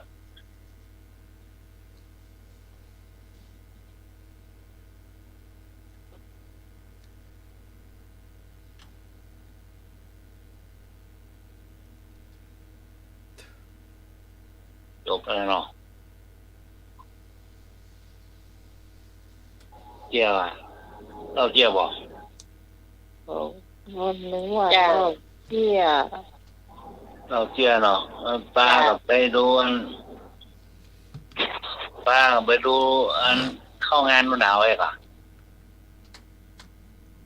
เข้างานนู่นหนาวป้าไปดูงานนู่นหนาวไปกัน2 คนลูกคนใหญ่ว่าผู้ใหญ่5 บาทเด็ก2 บาทว่ามันเจ็บมันเป็นกำนันผู้ใหญ่5 บาทก็จะเด็ก2 บาทสมัยไหนนั่นน่ะลุงเลย ไม่งั้นหนาวอันกีฬายังไม่เลยก็ก่อนพวกประกวดนางงามเลยหรอสาวเชียงใหม่ที่นั่งรถสำล้อนั่งรถสำล้อปั่นโครงการต้องต้านหานงอ จ้ะ สาวนางสาวเชียงใหม่นั่งรถสำล้อปั่นโครงการนะ เดี๋ยวมีอยู่ก่อนลงไหมน้องหน่อย คือมี ก็สำล้อปั่นนะ สำล้อปั่นมีมันนักรับเลยครับผม มหาสงกรานต์ก็มีหรอครับ นั่งรถเนี่ยมันแม่ทีกะจ้องอ๋อไม่ยินกะจ้องมหาสงกรานต์เนี่ยกลางเวียงเชียงใหม่เนี่ยรถสามล้อเขานั่งยิงกลางจ้องครับมาตรการนอกมีมันนักแล้วครับสำล้อเดียวปิกบ้านหมดละ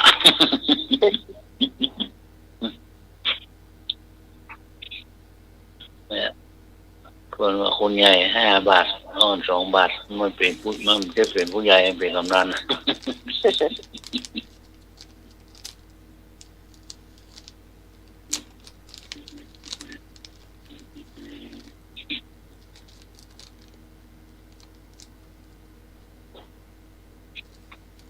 จบไปเรื่อง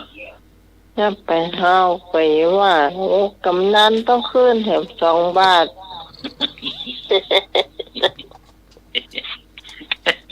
ใหญ่ผู้ใหญ่5 บาทมันเป็นกำนันนะต้องทำละกำนันต้องเพิ่มแหมกะอันนี้ผู้ใหญ่5 บาทผมเป็นกำนันนะถ้าได้เสีย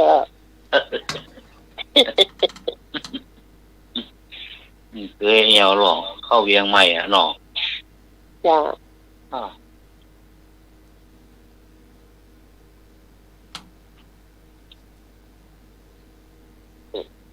เดี๋ยวเป็นเรื่อ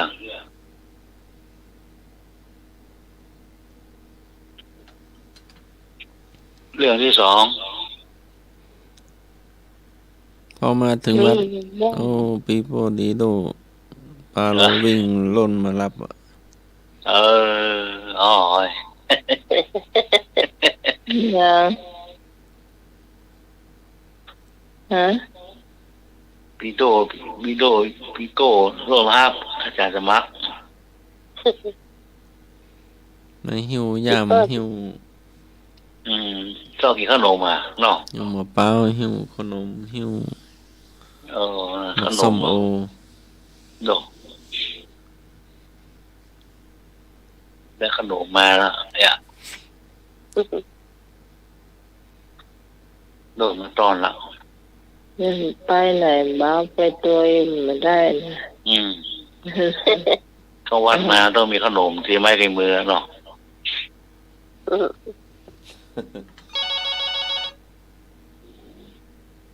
ครับผม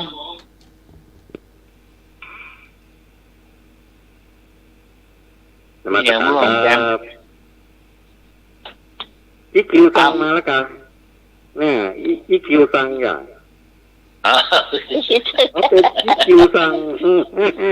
ประจำวัดฝ่ายหินครับน่ะอีคิวสั่งนี่ก็อย่างก็พระสารีบุตรน่ะพระโมกขลานะน่ะเบื้องซ้ายเบื้องขวาของพระตามากะน่ะ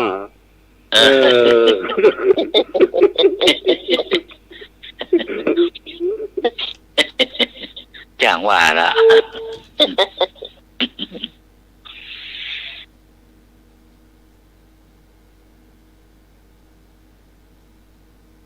ของรถ4 ล้อก่อนรถ4 ล้อมีคนตายเนาะรถไม่รีมก่อนมีคนตายหรอคนตายนี่ได้ลูกชายใหม่ฝึกลูกชายฝึกลูกชายขับรถพ่อเมียเขาเรียกพ่อเมียครับลูกชายเป็นคนตาย แล้วนี่ก็เปลี่ยนกันป่อนว่าไอ้น้อยครับป่อยเปลี่ยนโคตรใต้เปลี่ยนกันนะได้เก่งก็โคนโดยสารเต็มแล้วไปแล้วเหรออ้าวออกเลยลูกจะตัดรถกรีมาระโบกรถไปเลยลูกพี่ไปเลย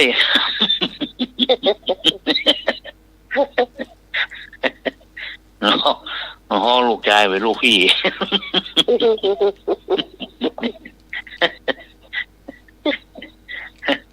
ลูกพี่ยาวไปเลยลูกพี่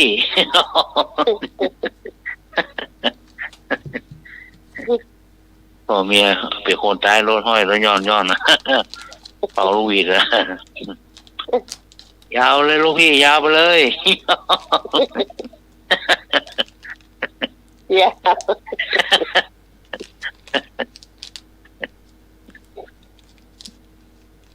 ว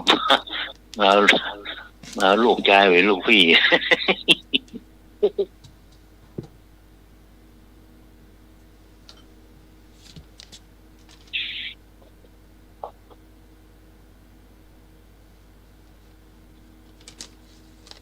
เดี๋ยวเอาไป จ้ะแต่สมาคามมาจ้ะ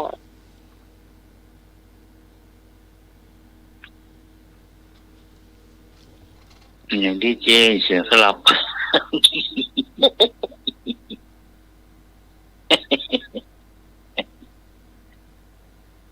แล้วโอ้ตัวกัน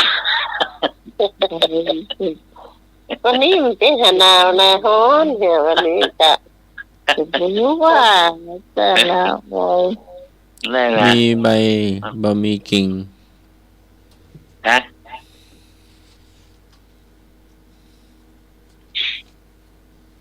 มีใบมีกิ่ง เจ้า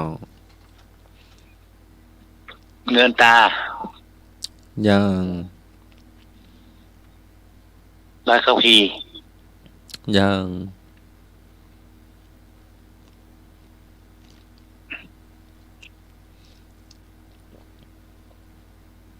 ใบ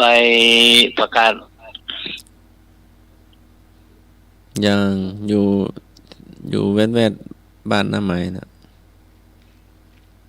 มีใบมีกิ่ง ไม่ต้อง ย่าง ใบอย่างมีกิ่ง เฉลยหูกวาง ใบ แร ฟัง งกว่า ไม่รู้ปลากระตือนบอกกันนะ แล้วทำไมจะมีหูกวางล่ะ เอาหลานไม่ใช่เหรอหลานชื่อกวางไม่ใช่เหรอ มันเป็นลายปูนเหรอ โอ้โห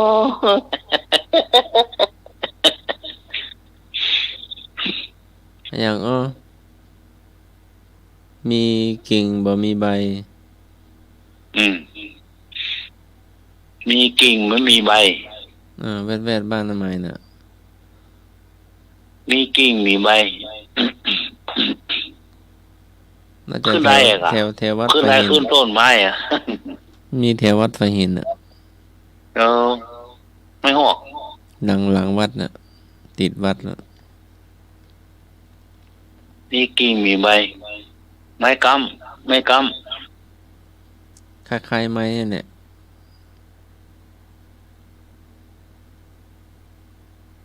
สีมันคล้ายๆไม้น่ะ ำไม่หอก เขากวางว่ะ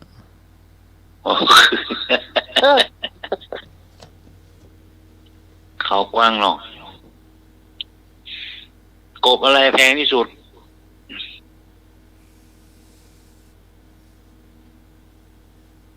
กบมันอย่างแพงที่สุดอะไรอย่าง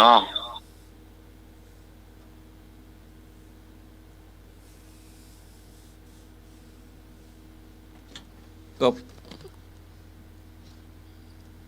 ค กบคำก็ไม่ถูกกบอย่างไหม กบเงิน มันแพงกะ กบอะไรแพงที่สุด ก กบใส่ไม้ก็แป้งอ่ะ ถูกต้อง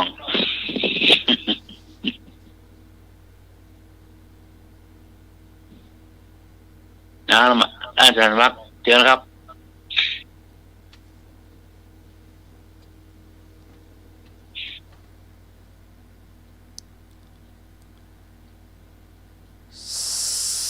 สัพเพสัพพัง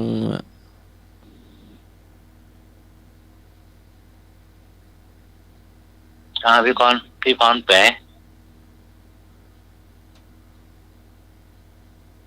สัพเพสัพพังแปลว่าอะไรอย่าง อ้าว มันได้เนี่ย อ้าว ปักตื่นนี้ว่าสับไก่อึงอ่าง คืออึงอ่างจะพีวงเล็บพอง อืม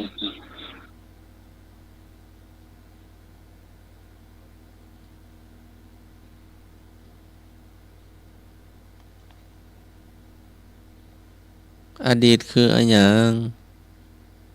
ดีคือที่กุง ปักตื่นนี้ว่าอย่างรัดของ เอา อนาคตคืออะไรอย่าง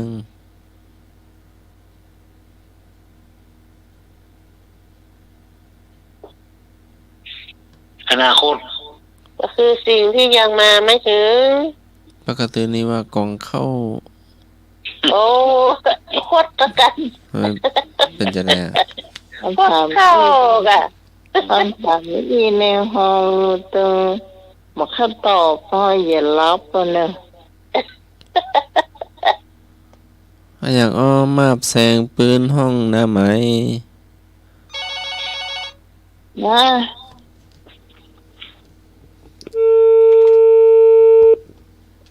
อะไรอย่างอ้อมาบแสงปืนแต่งห้องแต่งตาป้อปืนคานัน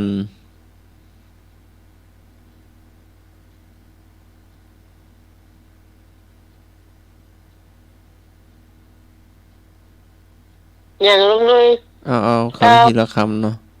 มาบแสง มาแปลง อยู่แถวไหน นั่นเป็นจะได้ อยู่ อ่ะ ปืนห้องลุงน่ะ มาแปลง อ่ามันเป็นคำผวนแมง ในสาม แมงสาบ ถูกต้อง เอ๊ะค่ะ มาแปลง จำปีน ไอ้ยาอ้อที่โกงป้ากันออกโหแล้วไม่ป้ากันไปที่ไหน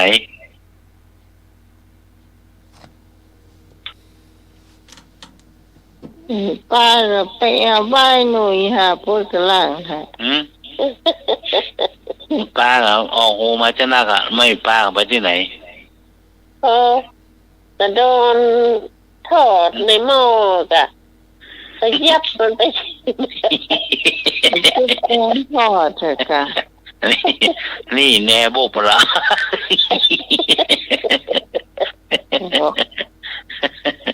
มันเป็นอย่า ทุ่งทองว่า ไม่ป้าไปต่อไฟบน เอ้ยอ่ะเป็นพ่อทำ ที่ ทุก กูมันอยู่ด้วยกันเป็นหมูมันก็ไปป้าไปที่ไหนมันก็ไปต่อไฟพวกไอ้ ป้ากันใส่เป็นหมูเนี่ย ว่ากันเนาะป้า นี่ ว่า คณะกรรมการอยู่ป้ากองรอละ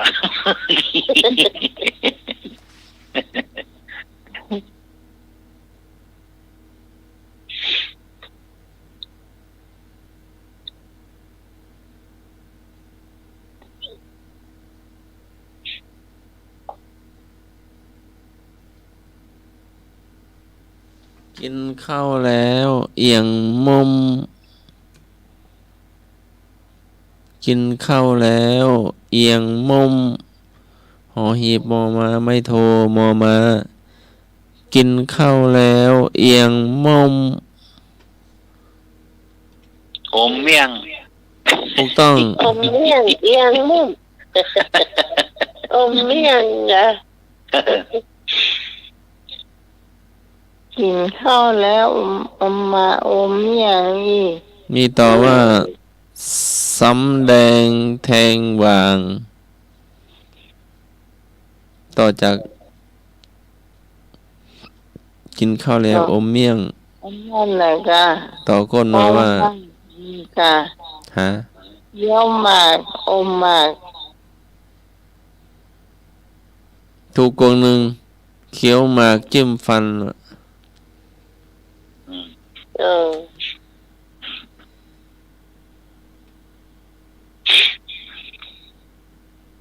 เกี่ยวหมากแทงฟันหรอจิ้มฟัน เวลาเพิ่นเคี้ยวมาก็เพิ่นเอามาคัดฟันนั่นนะครับ เออ เกี่ยวมันเป็นแมงเนอะคนก่อนนะกินมากเนี่ยเกี่ยวเต็มปากอ่ะ เพิ่นเคี้ยวฟันก็ดีเหรอ ครับแล้วก็งามเลยเนอะเกี่ยวแดงนี่นะ แดงพึ่งเรื่องเงินอ่ะ ครับสาวก่อนนี่กินมากก็ได้บ่กินมากเลยมางามเขาว่า อืม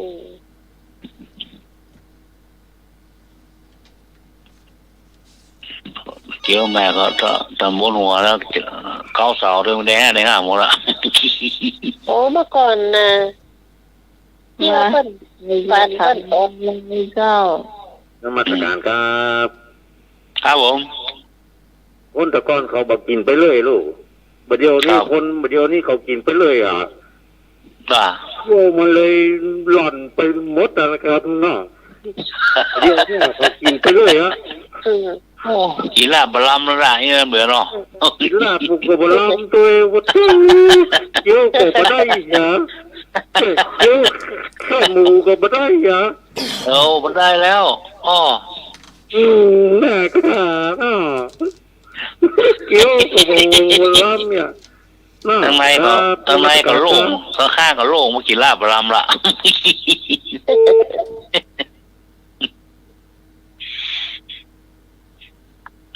เที่ยวว่าวเนี่ยมันกินลาบบะลำละ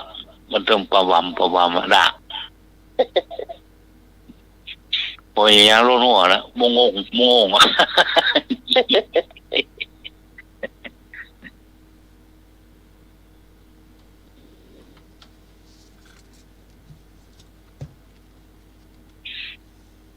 เที่ยวบดีเรื่องเสียงปูตื่นเนาะไปประมาณพวกนี้นะด่า จะกินอย่างกับบะลามเพิ่น เปิดนึงว่าเก็บมองเว็บโคกครับมาเนี่ยเรื่องย่างมันที่เก่านะ เทียบหมูก็กินมาได้อ่ะ ได้ โอ้ บีบเอาอยู่แล้วนะครับ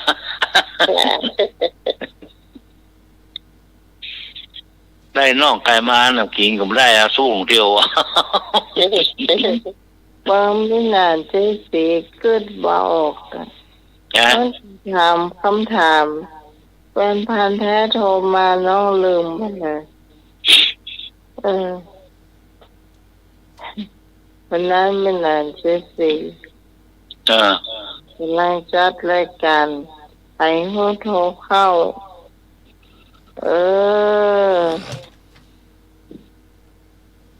ยก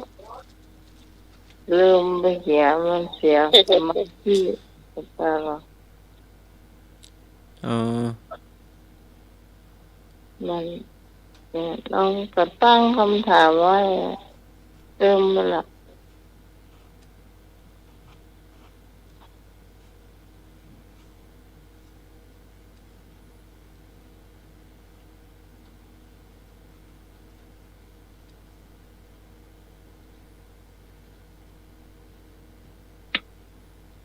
อันพระ ครับ น่าจะเป็นตัวลุงหรือว่าตัวลุง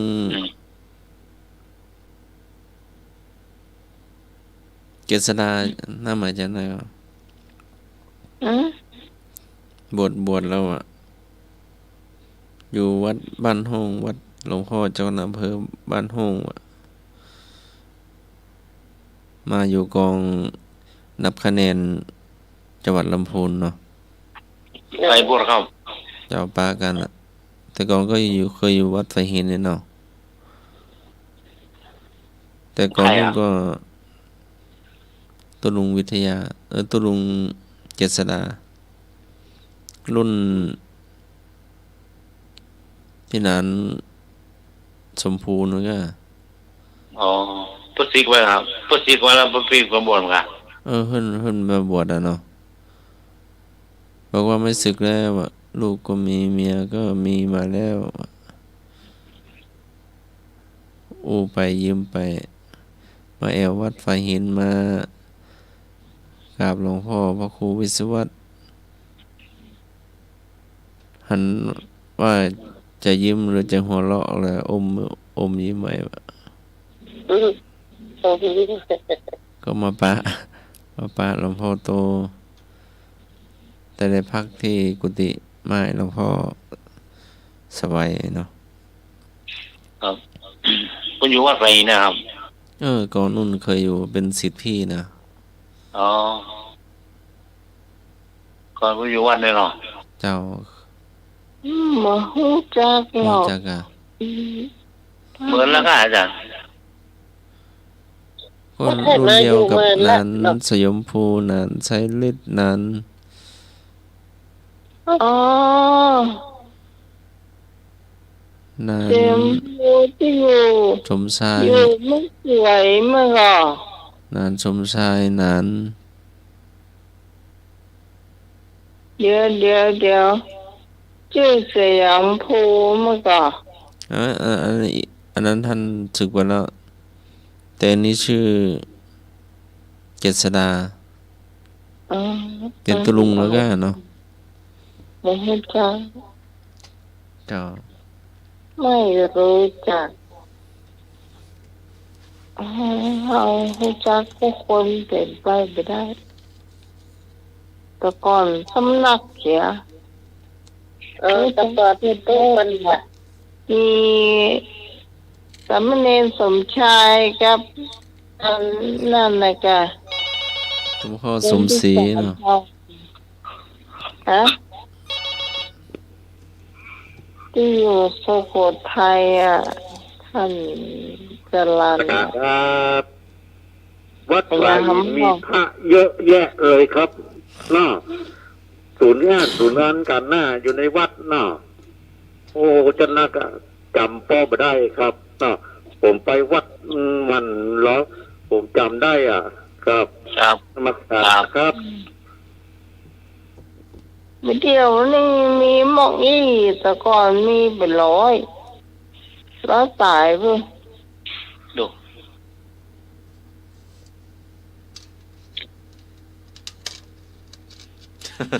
ลอยไป จำได้ แต่สมัครมาตั้งนั้น100ไปเนาะ ก็เท่าที่จำได้นะ มาเฮียนก็ปุ่นอ่ะเอาแรกขึ้น สมัค ไป รตั้งนั้นมา100ไปนะ เป็นดี มีพระต่างประเทศตัวเนาะมีโรงเรียนตัวเนาะโรงเรียนมัธยมต้น ก็เรียนระดับ โรงเรียนบ้านโป่งน้อยประถมไปเรียนกศนอำเภอแม่ออน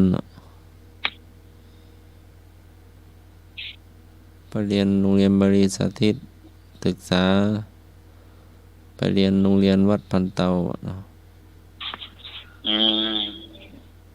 แล้วก็เปิดประถม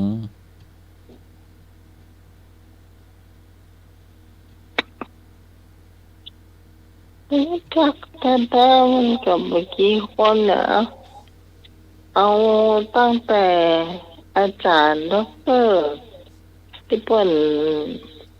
จัดรายการเนาะเอาอยากมาเฮียนเป็นกับจัดเธอเป็นสอนมาได้ก็จริงแต่ว่าเป็นก็จัดสำเนียงสมชายกับท่านจรัญเนี่ย สองท่านเนี่ยคอยดูแลแล้วเขาก็มาวันทั้งวันน่ะมาจนลมจ้องนะกินข้าวงานแล้วก็มากินข้าวงานแล้วก็มาตอนนั้นก็ยังไม่ได้สนิทกับอาจารย์นิสวัฒนะยังไม่เห็นแต่เลยมากระลวดธนะลวดกุฏิที่เป็นมีม้าหินอ่อนนั่งเลยนะ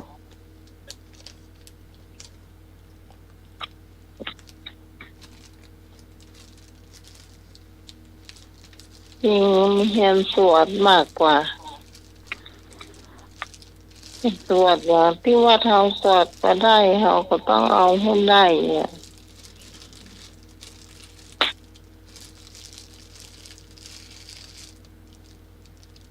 แล้วก็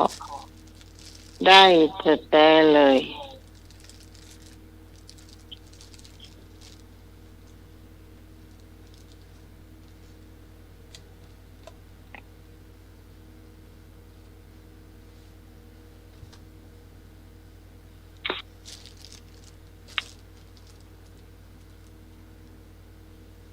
จริง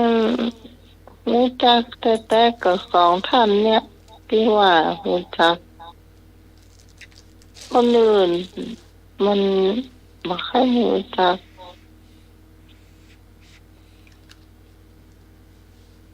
ไปที่บ้าน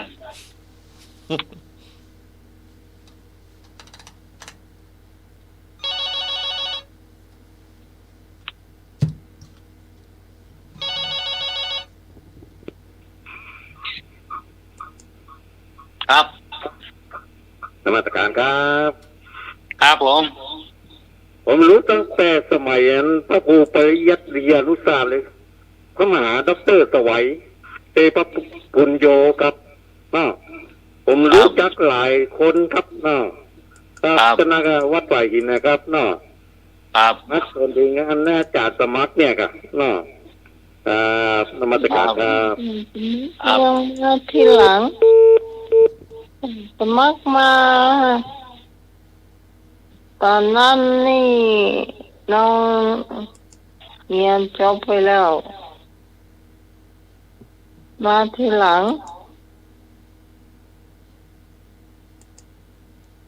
แต่สมัครมาปี46นี่ทำไมไม่ได้นั่นละเพิ่นเพื่อแข่งอย่างวะจะเริ่มมาจัดรายการได้อาจารย์ดร.หรอ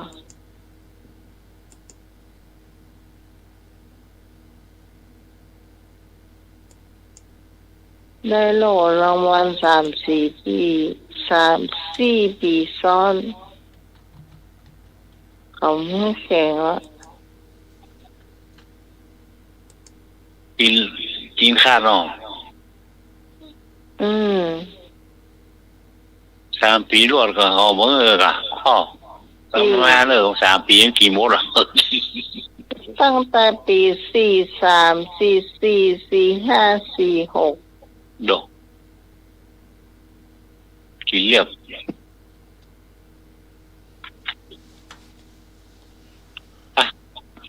เดินละที่บ้าน